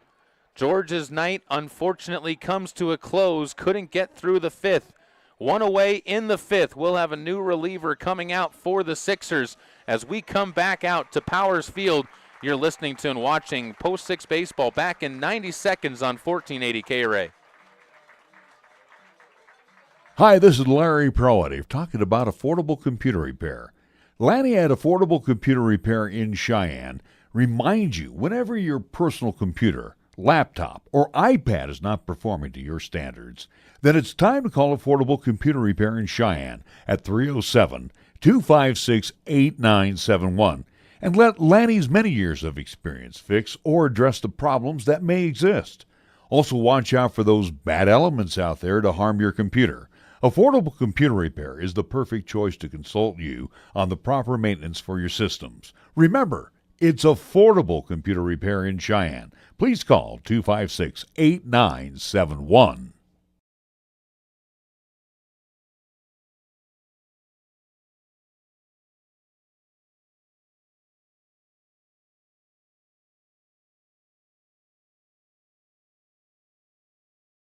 If you're looking for a quick breakfast or lunch, you're looking for the Bread Basket. If you're busy and can't take time out for a healthy breakfast, stop in and try one of our breakfast burritos loaded with potatoes, eggs, cheese, bacon, and our homemade green chili wrapped in a 12-inch flour tortilla. Or, for a fast lunch, try our delicious cabbage burgers, hamburger, onions, and cabbage wrapped in bread dough and baked to a golden brown. Treat yourself to a fast breakfast or lunch today at the Bread Basket Bakery and Sandwich Shop, 1819 Maxwell Avenue, Cheyenne's hometown bakery. Wrapped in bread dough and baked to a golden brown. Treat yourself to a fast breakfast or lunch today at the Bread Basket Bakery and Sandwich Shop, 1819 Maxwell Avenue, Cheyenne's hometown bakery.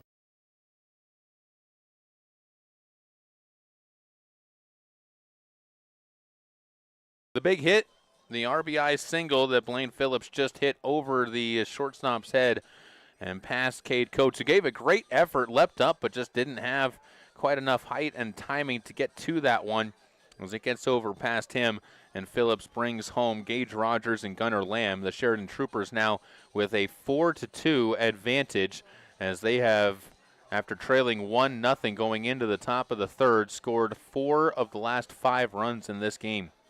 It'll be DeStefano and Avon Barney as the scheduled 2 to face off against Tafoya, who, if you're looking for somebody to come out of the pen that's available to you right now, as Braden Pearson's been one of those guys for the Sixers this year, Tafoya, he would be the other guy. Tafoya leads the team in innings pitched out of the pen and leads the team in appearances this season. Also has one of the top ERAs for the program. Right-handed hurler, who will work from the first base side of the rubber against the right-handed batter in DeStefano, who's 0 for 2 today. Runners on first and second, Greer and Phillips with 1 away. Trying to limit the damage in this inning to just the 2 runs and keep it at that going into the next 9 outs for the Sixers, as the first pitch goes behind the batter, and DeStefano able to avoid getting hit. Both runners stay put as Camerad able to pop up out of the crouch and get to his left to keep that one in front. Loser of this game plays at 3:30.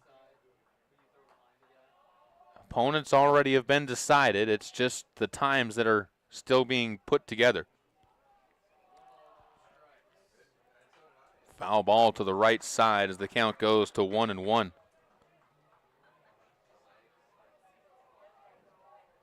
4-2 your count. Or your score, rather. As the 1-1 pitch coming up to DiStefano. Pick off back to second instead. Safely back there, diving back and hugging the bag. Greer not wanting to see the out eliminated that way. Good move, though, by Tafoya. He does have a good move. I have seen him pick off a couple people this year.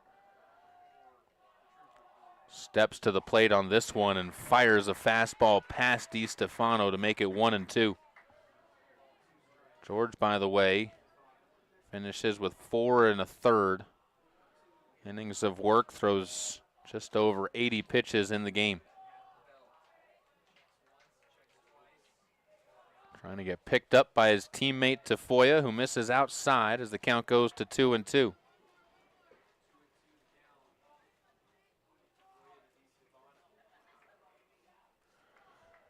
And the chess match continues.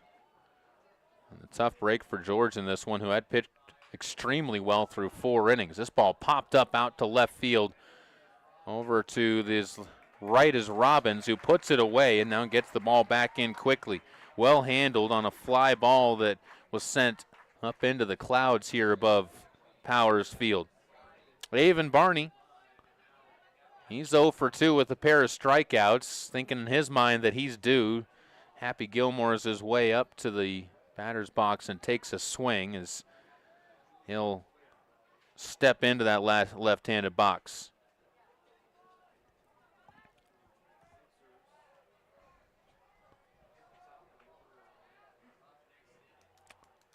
Barney, a name that we all know you got to be careful about.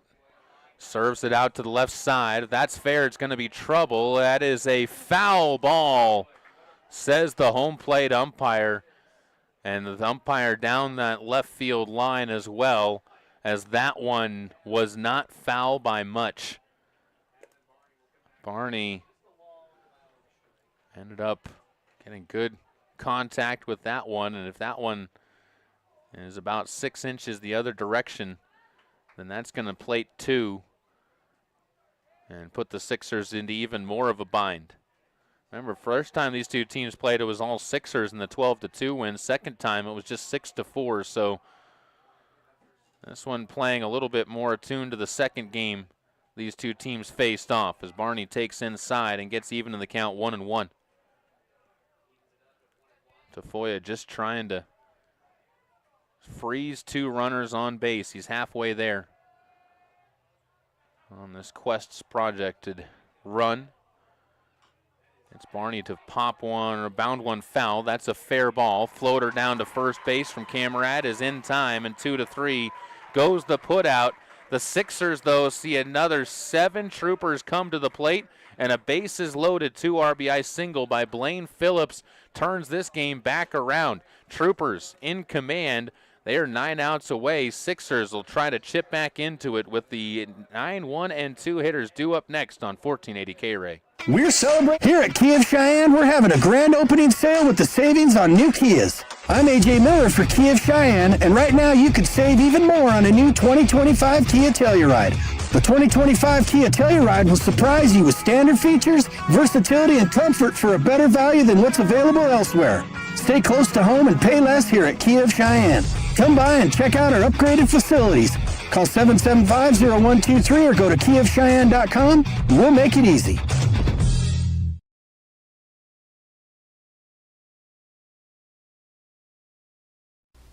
Capital Lumber is lumber one in Cheyenne. Are you listening? We're all the lumber store you'll ever need. Serving Cheyenne in the area since 1965, Capital Lumber Company is still the place for all your lumber and hardware needs. Whether you do it yourself or have it done professionally, get all the tools, paints, fixtures, and accessories for every part of your home today at family-owned and operated Capital Lumber Company at 1222 Dunn Avenue in Cheyenne, celebrating 60 years in business. Stepping into the batter's box, Quentin King will lead things off for the Sixers. Last time he stepped into a batter's box and they were trailing, he ended up getting on base and providing a a tying run. This time, first pitch swinging, rolls one to second, and William Greer will start off the bottom of the 5th inning just the way the Troopers were hoping, and that's with a rollout ground out. As you go to the top of the order now, Kate Coates and Broden Robbins, the next two that are scheduled to hit. Coates, 1 for 2, has a double, also grounded out to first base on a 3 unassisted putout. Trying to guide the Sixers back on the offensive side where they have been held quiet, just 2 runs so far. And the first pitch misses upstairs as the count goes to 1-0. Coates wears the stirrups. Not sure if it's the actual stirrups or just the stirrup pattern on the socks. Either way, always a fan of the look. He'll roll one to third base. This ball double clutched on the throw, but Ty Leach guides it into the glove of his first baseman, Ethan Harris, and that's 2 quick outs. Just 3 pitches to get those outs, and that is just 8 pitches to the last 5 batters from Griff Switzenberg, as the Sixers not being very patient at the plate in these last couple innings, attacking early on in counts. As count goes to 0-1. That's different from the first few innings where he threw 21, 15, and 18 pitches in the first 3 innings. This ball fouled off and off of a light pole. Got a nice sound through the ballpark, and the count goes to 0-2. Looking for a 6-pitch inning is Switzenberg. Just be 11 pitches in the last 2. Gets a roller towards second. Greer charges on 2 hops, fires to first, and that's just what they get. 11 pitches to get through the last 2 innings for Switzenberg, as the Sixers have been set down 8 times in a row by the starter for the Sheridan Troopers. We move to the 6th inning. The Sixers not going to try and keep this one at 4-2. When we come back, you're listening to and watching Post 6 Baseball on 1480 K-Ray.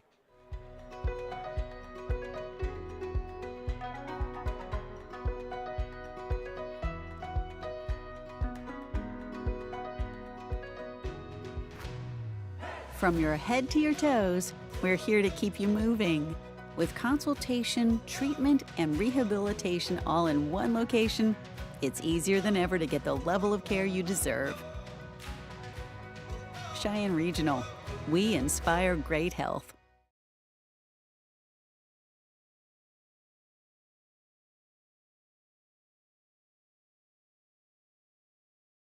Chick-fil-A at Windmill and Delrange serves up breakfast, lunch, and dinner each Monday through Saturday. And at Chick-fil-A, they don't have to stray from their menu. They're proud of what they do all the time. Chicken. Check them out online at CheyenneChicken.com and have them cater your next event. Use the convenient drive-thrus. Come inside or use the Chick-fil-A app to do your next order. Chick-fil-A at Windmill and Delrange.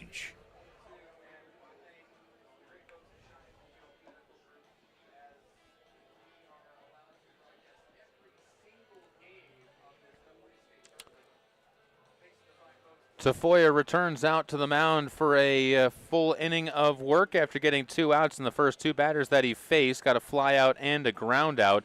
Now he'll take on 7, 8, and 9 in the Sheridan Troopers order. Ethan Harris, Ty Leach, and Gunnar Lamb. It's been a little bit of a problem spot in the order. 50% of the time they've been getting on base. They're 2 for 5 with a walk.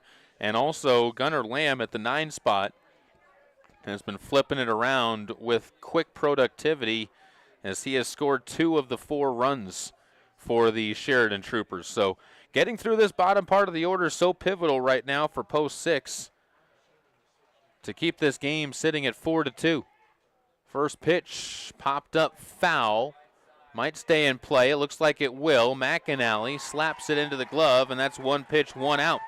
Ethan Harris is a quick victim to the Sixers pitching staff. Ty Leach will step up to the plate. He's 0 for 2. Struck out his last time up. Flew out to left field in his first plate appearance. That was back in the 3rd inning when the Sheridan Troopers were still trying to get the offense rolling. Right-hander with a closed stance, takes on the outside corner for a strike. It's been a little bit wide to the outside all day, but both teams have been benefiting from that.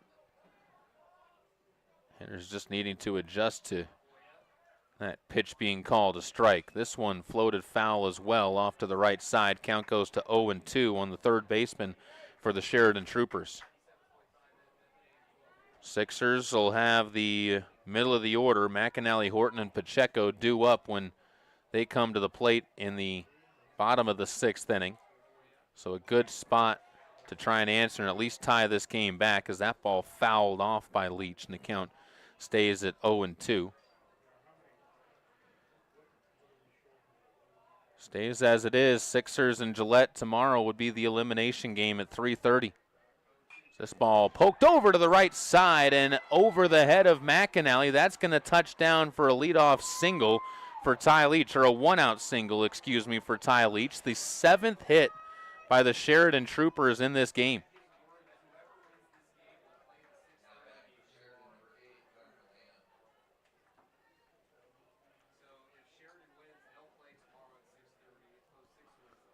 Gunnar Lamb steps up to the plate, 1 for 1. Has 2 runs scored, yet to be retired. Walk and a single, and both times has seen his teammates pick him up and bring him around the base paths as he takes the first pitch for a strike. The big one was the single to start off the 5th inning, because that put Marcus George into a bind. Gage Rogers would walk, and then William Greer would single on a bunt. As a bunt shown by Lamb, pulled back, count goes to 1-1. Sixers crowd wanted that one to be called a strike on the pullback. As the count goes to 1-1, top of the order due up. Gage Rogers in the on-deck circle. You'd much rather have it with 1 on and 2 outs than 2 on and 1 out, especially when you put another runner into scoring position. Tafoya to the plate. Gets a swing and a miss. Runner takes off for second, and a dart down to second base from Braden Camerad cuts down Ty Leach. What a throw, and on the back end, gives some credit as well at second base, where Quentin King had to make a reach back behind him to pull that one in and apply the tag. Well done on both sides of that play, and the Sixers now a chance to try and get out of it. As Lamb facing a 2-2 count after that last pitch missed, trying now, instead of to keep the rally going, get a new one started. Chops at 1 and rolls it foul to the left side. Stays at 2-2. Tafoya threw 8 pitches in the first inning. He's up to 10 in this frame. He's throwing back-to-back days, so tomorrow would have to be a rest day for Tafoya now, as that one just dips a little bit low, and Lamb able to keep the bat on the shoulders as well as keep himself from walking out of the batter's box. That one froze everybody. Payoff pitch on 3-2 with 2 away. Tafoya misses outside, and Gunnar Lamb remains perfect on the day, has yet to be retired. 2 walks and a single. Flips it over to Gage Rogers, who's got 2 walks and a pop-out. Extends the inning a little bit longer for the Sheridan Troopers. Again, you bring up a top of the order that's been doing some work for them so far. Haven't necessarily gotten a ton of hits, just 2 for the top 3 in the order.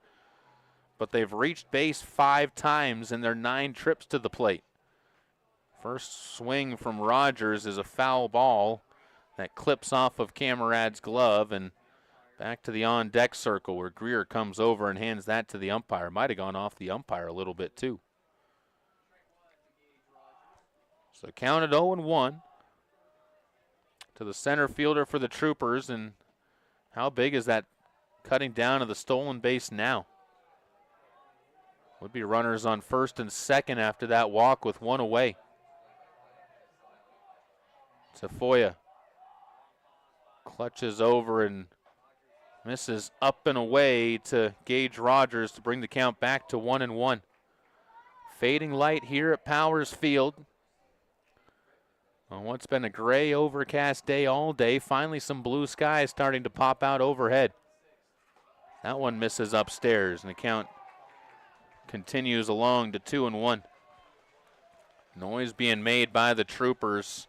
Active dugout over on the first base side as they have to pause for a moment as Coates coming in from shortstop has a quick word with Tafoya.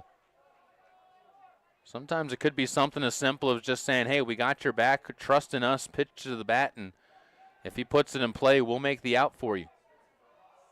Just explaining that he's got 8 other guys there to back him up. 2-1 pitch, fouled away. Got Rogers to offer at a pitch that was up and outside. And now the count goes to 2-2. Rogers searching for his first hit of the game, but he's been on base twice and scored one of the 4 runs for the Troopers, who lead this one 4-2 on the Pepsi scoreboard.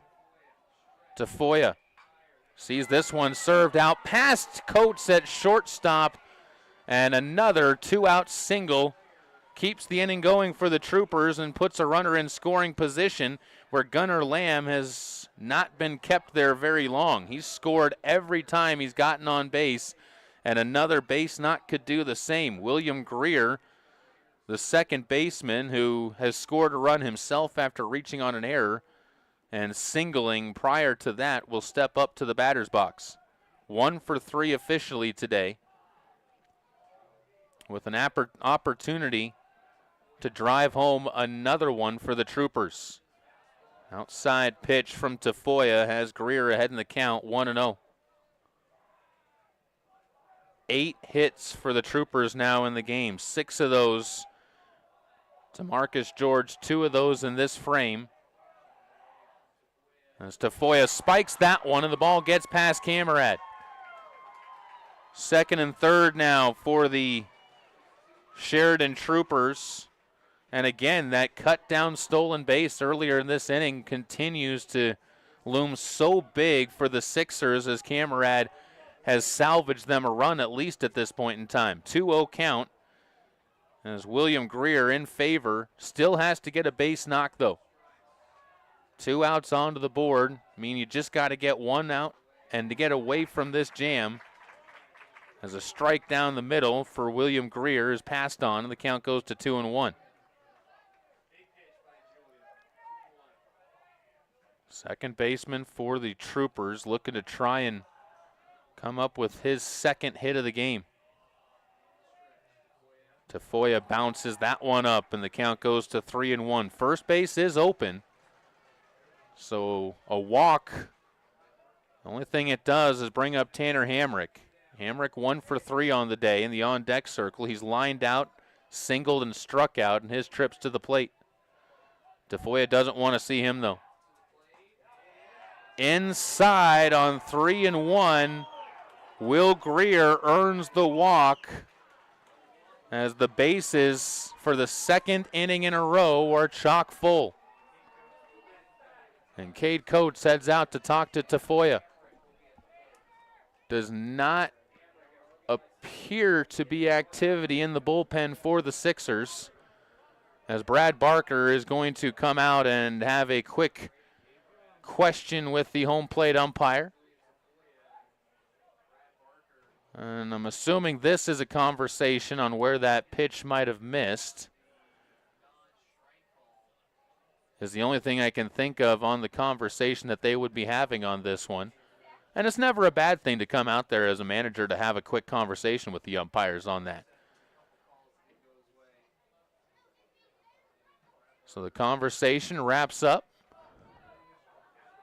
Barker will head back to the dugout. And that will bring up Tanner Hamrick. 1 for 3 today. As Hamrick,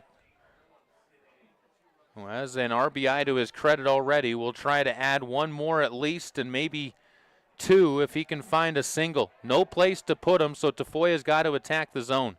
First pitch, a floating off-speed pitch that catches the zone for a strike. Great idea going off speed Tafoya's got to focus on location and grip a little bit more so he's not just throwing something hard.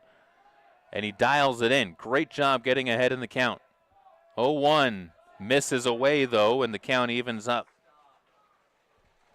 Hamrick showing good patience on that one, not panicking after taking a pitch that he probably could have offered at if he wanted to. 1-1 count. That one popped over to the right side, up there into that kind of soft gray sky. King, though, with the beat on it, glides to the outside foul territory behind first and puts it away. The Sixers escape out of a bases-loaded jam, and the game remains just a 4-2 lead. Now, can the offense take some of that momentum onto its side? We'll find out once we get back to Powers Field after this 60-second timeout. You're listening to Post 6 Baseball on 1480 K-Ray. The players return to the field. Up to bat are the Warriors. First up, number 7. There's the pitch. It's a hit, good for a single. Next, number 18. He swings, line drive to center field. 15 steps up, another hit. Bases loaded now as number 40 approaches the plate. It's headed for the fence. Grand slam, the Warriors win the game. Make it home safe. Buckle up, every passenger, every trip, every time.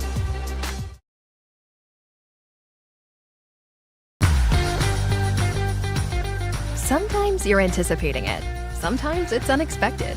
Occasionally it's something small. But most of the time, it's a pretty big deal. It's your best day ever. And Meridian Trust Federal Credit Union is proud of the part we play in making each of them happen. Whether opening your first savings account or moving into your dream home, Meridian Trust is there for all your best days.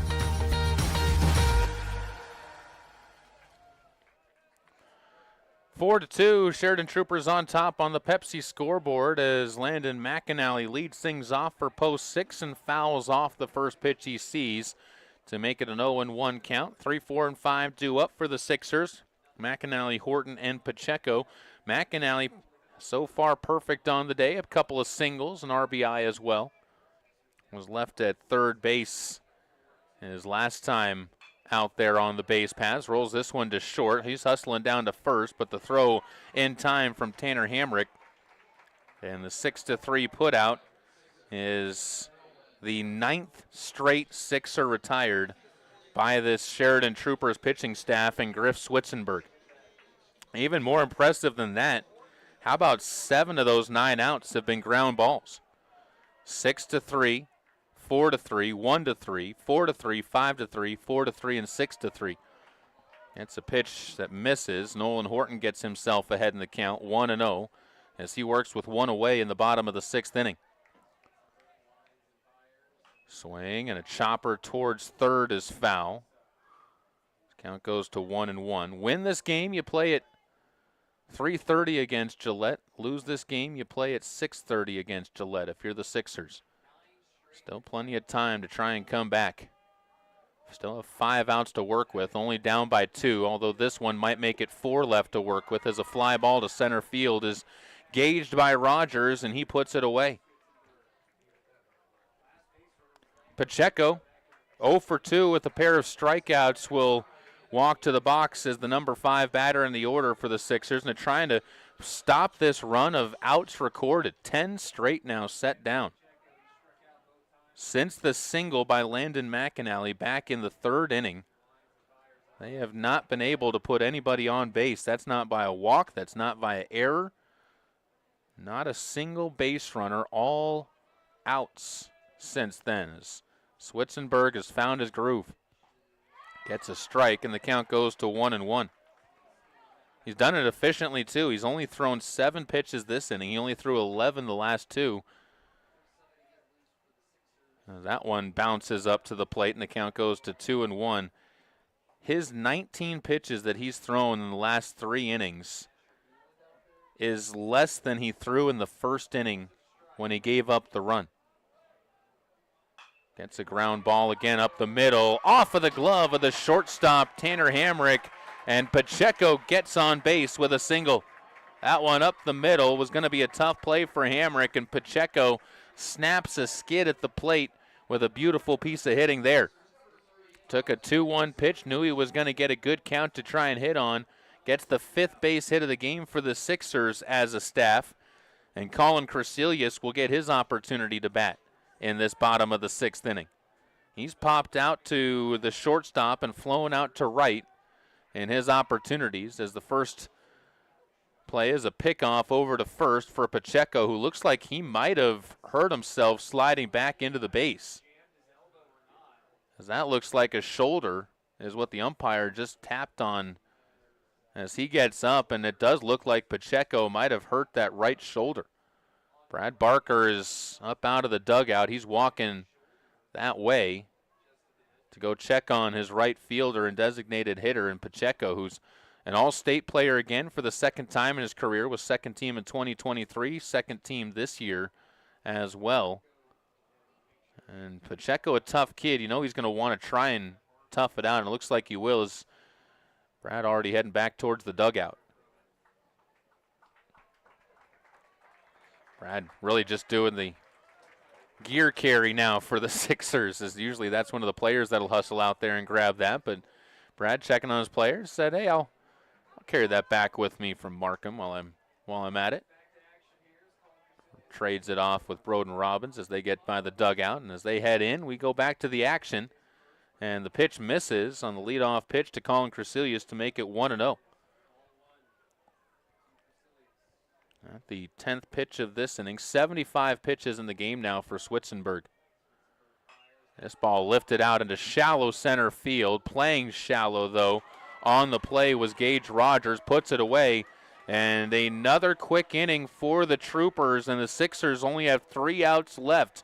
Will the deficit be 2 or more when they get to the bat in the bottom of the 7th? We'll find out. Troopers with their last shot at the offensive side of the plate when we come back, as you're listening to Post 6 Baseball on 1480 K-Ray. That's the sound of a Mountain Dew. And that's you enjoying its refreshing citrus kick. That's a cool breeze suddenly whistling through your hair. Whoa! That's you realizing you're now on a mountain. This is epic! That's you stating the obvious. That's you stepping up to the plate. That's you winning your kickball game. Yes, let's go! That's you taking another sip of your Do the Do. Your home is where memories are made, so why not make it a place you truly love? With a home equity loan, you can update your space, improve your curb appeal, or finally finish that home project you've been putting off. Competitive rates, flexible options, and simple approval make it easy to get started. Make the equity in your home work for you and love where you live. Apply today at pvbank.com. Platte Valley Bank, you belong here. Platte Valley Bank, member FDIC, equal housing lender.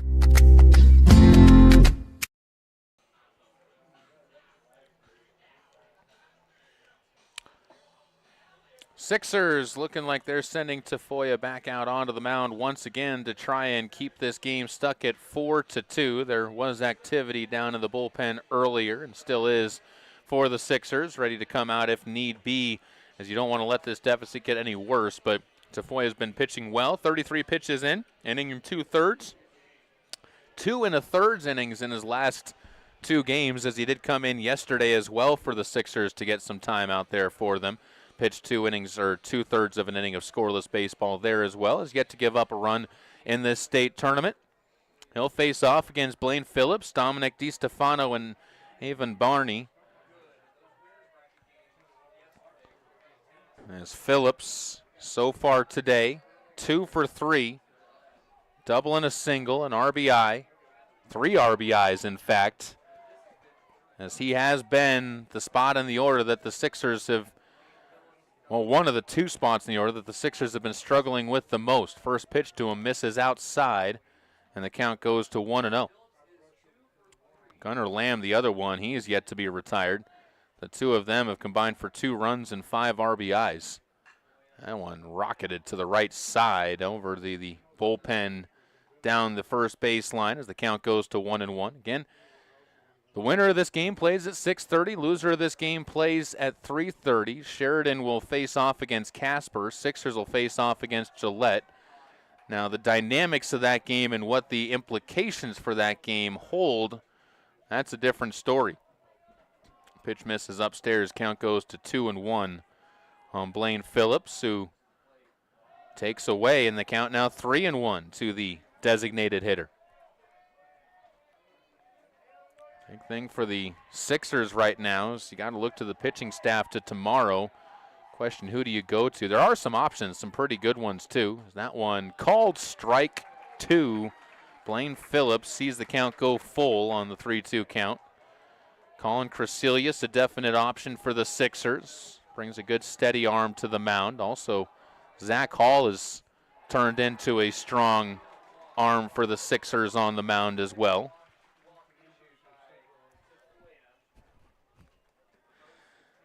As a leadoff walk on base. And Brad Barker is not going to wait any longer. He's heading out there to make a pitching change, it looks like, as we'll see a new arm coming out of the pen for the Sixers. Find out more about that when we come back. You are listening to and watching Post 6 Baseball, back in 90 seconds on 1480 K-Ray.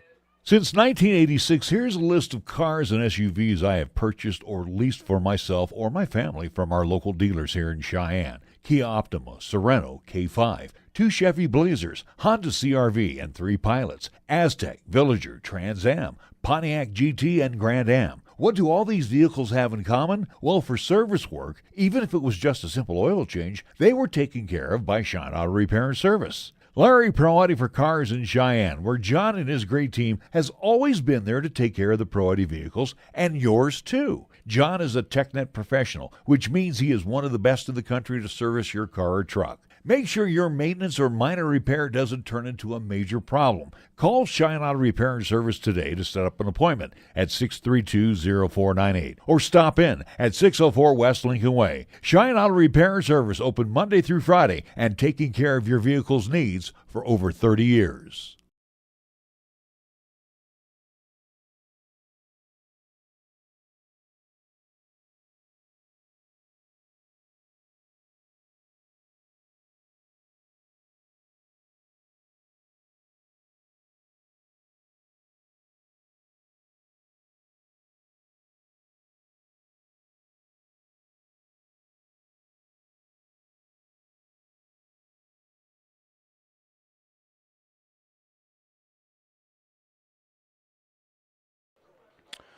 New pitcher out of the bullpen is Asher Newland for Post 6. He'll face off against Dominic DiStefano, Avon Barney, and Ethan Aris unless a double play is forced, as Blaine Phillips sits out there at first base after a leadoff walk to start off the inning. For Tafoya, his day comes to a close, faces off against 9 batters, throws 39 pitches, ends up surrendering 3 walks in his time out on the mound, doesn't get any strikeouts, gives up 2 hits, but no runs as of yet, although he still is responsible for the runner out there at first base in in Phillips. DiStefano takes the first pitch to him behind his back as the count goes to 1-0. That's an ominous start,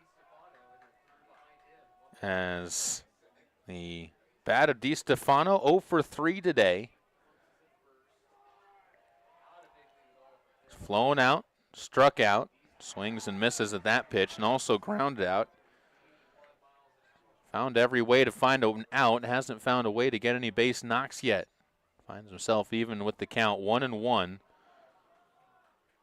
And Asher Newland trying to work his quick inning. This ball gets away from the catcher. Camarade finds it again, but hesitation on the base paths from Phillips nearly has him get caught. Somehow able to scramble back, and the count goes to 2-1. Man, that was, I'm sure Blaine Phillips has got to take a moment to get his heart to stop from racing right now down at first base. He was all sorts of twisted around, like a rabbit that you see trying to get out of a snare, get away from a pack of animals. And just saw his hole and said, that's my spot. I need to get back there, and dive to the bag. Takes a pickoff move here too, but gets back in time. As this ball bunted down the first base line, that's a good one. Only one play for McAnally as he has to slap the tag on DiStefano, and up into scoring position goes Blaine Phillips. Called a sacrifice 3 unassisted. And Avon Barney will step to the plate, 0 for 3 today. 2 strikeouts and a ground out to the catcher. He hasn't left the home plate area yet. Trying to bring home an important insurance run here in the top of the 7th inning. 4-2 on the Pepsi scoreboard, with the Sixers trailing in this one to the Troopers. Here at Powers Field, and a pivotal game. As you win this game, you give yourselves the yellow brick road to the championship. All you got to do is keep walking down it. You don't got to play 2 games on Friday at all. This one rolled towards shortstop. Coates has to hurry the throw. Gets it over in time. Up to third base goes Phillips on the play, but what a job charging to cut down Avon Barney by the shortstop Coates. A cannon of an arm shown off there, and the Sixers are 1 out away from getting the bats back up in the bottom of the 7th inning. It'll be 7, 8, and 9 due up for the Sixers, Camerad, Hoff, and King, and they're looking to try and erase an 0 for 6 today. But you got to get there first. Ethan Aris, 1 for 3, pops up foul, and it gets out of play as he stays alive. All these outs picked up so far by Asher Newland, who's come in relief and done a bang-up job of it. He's only thrown 8 pitches, but he's already on the verge of getting back to the dugout, helping pick things up for Julian Tafoya. Roller towards third. That's a foul ball, says the umpire. Just ticked away at the last second from Crecelius, and the Sixers can breathe a sigh of relief, as coming home was Blaine Phillips with an extra opportunity. Harris with an 0-2 count in a 4-2 game. 2 outs in the top of the 7th inning. Newland winds, fires, roller towards third again. Crecelius on the throw across the diamond, finds McAnally, and 3 clean outs get the Sixers back to the dugout with work to do. Bottom of the 7th inning coming up. Don't go anywhere. This one's turning into a fantastic finish here at Powers Field as the Sixers look to walk it off against the Sheridan Troopers. You're listening to Post 6 Baseball on 1480 K-Ray. I always get a kick when I see ads for a huge vault of silver they found, or they get their gold from a certain company. Hi, this is Larry Perotti for the Coin Shop in downtown Cheyenne. Family owned and operated since 1982. You can buy and sell your gold or silver, along with other precious metals, including palladium and platinum, at the Coin Shop each Tuesday through Friday. You'll always get top dollar for your gold or silver, as David Brockman has his eye on the precious metals market each day. So stop on by for a fair and honest appraisal of your precious metals, or give David a call and set up a time to stop by. You'll always find coin collections, collectible coins, proof and mini sets, and more today. So why wait for the others? Shop the Coin Shop in historic downtown Cheyenne at 510 West 16th Street, open Tuesday through Friday from 9 a.m. until 5 p.m. Or give them a call at 778-7196.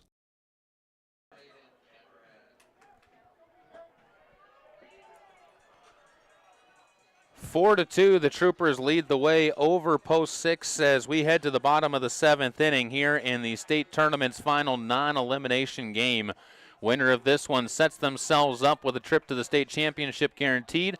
Loser of this one finds themselves stuck looking to try and have to win a few as Camerad steps in. First pitch he sees from Switzenberg is rolled to second base for an out. Sixers just 2 outs remaining.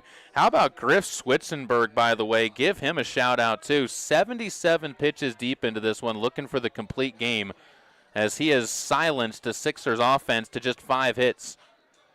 5 hits and just 6 base runners, as he's only walked 1 batter. Defense behind him has been good as well, with no errors in this game. Falls behind Kyler Hoff, 1-0, the DH. 0 for 2 today with a couple of groundouts. Hasn't left the infield yet. A ground out back to the pitcher and also 1 to second as that pitch misses inside, and the count goes to 2-0. Quentin King, who's also 0 for 2, waits on deck. That's your scheduled 3. You got to get past that if you're the Troopers, as Hoff takes a third out of the zone, and the count well in favor for the designated hitter. You flip the lineup over, things really start working for the Sixers, as that ball called a strike. Count goes to 3-1. Right there at the knees on that outside corner. 3-1. Swung on and missed. Went to the same spot. Hoff, after seeing it called a strike, had to fire, and you go full on the count. 3-2 with one away in the bottom of the 7th inning. And a swing and a miss sends Hoff back to the dugout, as that is the, I believe, 4th punch out. Only 4 strikeouts so far for Griff Switzenberg. Sixers have been putting the ball in play. Just a lot of ground ball outs for them in this game as they've been swinging over the top. Quentin King, with the tying run in the on-deck circle, steps up. First pitch from Switzenberg misses away, as the crowd trying to make a little bit of noise for post 6. And get Quentin King onto the base paths as he takes another one that misses low and away. 2-0 the count. Switzenberg looking for the complete game and a trip to the state championship for these Troopers as that pitch finds the zone and the count goes to 2-1. Sixers faithful will be back at the park a little bit earlier than they expected if things keep going this way. But another one misses, and you're still holding on to that life if you are the Sixers offense. King just has to get on base, and then you start getting those big bats up. It'll take a full count pitch. Another one finds the zone. 3-2 with 2 away in the bottom of the 7th. Switzenberg sets at the head. Catches the knees, and King goes down looking as the Sixers get stunned by the Sheridan Troopers, and Cinderella will be playing on Friday here in Cheyenne. The Troopers come away with a 4-2 win over the Post 6 Sixers. We'll step aside, take a final timeout. You are listening to and watching Post 6 baseball on 1480 K-Ray. Hi, this is Larry Proative talking about affordable computer repair. Lanny at Affordable Computer Repair in Cheyenne reminds you whenever your personal computer, laptop, or iPad is not performing to your standards, then it's time to call Affordable Computer Repair in Cheyenne at 307-256-8971 and let Lanny's many years of experience fix or address the problems that may exist. Also, watch out for those bad elements out there to harm your computer. Affordable Computer Repair is the perfect choice to consult you on the proper maintenance for your systems. Remember, it's Affordable Computer Repair in Cheyenne. Please call 256-8971.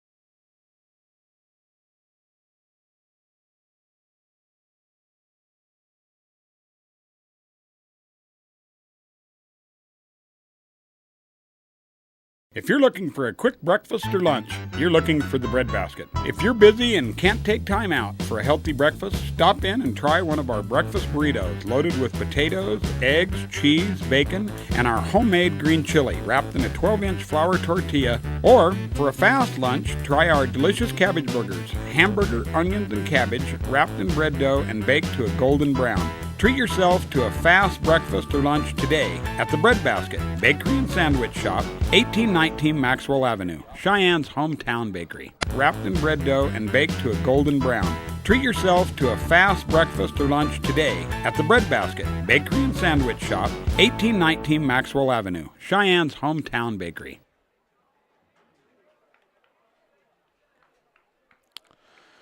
Well, we welcome you out to what is a disappointing Powers Field tonight for Sixers faithful as they end up falling by a final score of 4-2 to the Sheridan Troopers. And what has been a day full of some exciting action here at the Yard. Sheridan comes up with their second straight upset. They beat Gillette yesterday 2-1. They're into the state championship game for sure. They'll face off against Casper tomorrow, looking to try and have 2 shots at a state title instead of just that 2 p.m. game on championship Friday. The Sixers will face off against Gillette, who got the Hawks earlier today in 9 innings, 6-5. That game a rematch for the Sixers, who will look to try and get some revenge as they went 0-2 against Gillette up in Gillette. First time that they'll face off against the Rough Riders here in Cheyenne, and they'll hope that the home field vibes can get them a win. And on to Friday, but that is an elimination game for the Sixers coming up tomorrow. Final numbers for this one: Marcus George, tough loss for him out there on the mound, ends up giving up 4 runs, only 2 of them earned. 82 pitches, faced 22 batters, 6 hits, 3 walks, 6 Ks, an error in the field, and 4 1/3 innings pitched. Julian Tafoya goes an inning and 2/3 in relief, 39 pitches, 9 batters faced, 3 walks, 2 hits, no runs, and no earned runs, with no errors in the field behind him. Walked through it without giving up any runs. And then Asher Newland comes in, and he also puts in some good work. He goes 2/3 of an inning and ends up facing 3 batters, throws 9 pitches to get through the 7th inning and get the Sixers a chance. Offensively, though, that was where the scuffles came for Post 6 today in this one. Only 5 hits for the Sixers, led by Landon McAnally. He goes 2 for 3 with 2 singles and an RBI. 1 for 3 for Cade Coates with a run scored. Broden Robbins goes 1 for 2 with a double and a walk and a run scored. Nolan Horton goes 0 for 2 with an RBI groundout. And Anthony Pacheco 1 for 3. The top of the order did their part, but the bottom of the order, Colin Crecilius, Braden Camrad, Kyler Hoff, Quentin King, all go 0 for 3 on the day. That'll wrap it up for us here. Sixers in action tomorrow at 3:30. Pregame show will be about 3:15 as they will try to keep their fight here at the state tournament alive against the Gillette Rough Riders. For all of our sponsors, including Affordable Computer Repair, the Breadbasket Bakery, Key of Cheyenne, Capital Lumber Company, Cheyenne Regional Medical Center, Chick-fil-A, Cheyenne Frontier Days, Halliday Subaru, Wyoming's Department of Transportation, Meridian Trust Federal Credit Union, 2 Doors Down, the Burns Insurance Agency, First Tier Bank, Cheyenne's Depot Museum, the Gill Window Company, Cheyenne Auto Repair and Service, Jason Gilbert, your Allstate Insurance Agent, Rock on Wheels, Fat Boys Tire and Auto, Platte Valley Bank, The Coin Shop, Brake Stop, and Pepsi of Cheyenne. Again, bringing you the score. We wish it was a better one. 4-2. Sixers end up falling in this one to the Sheridan Troopers, as we'll be back here tomorrow at 3:30. Thanks again for tuning in. For Doug back in studio, for Larry, who oversees everything and keeps us all smiling, we'll be back tomorrow on 1480 K.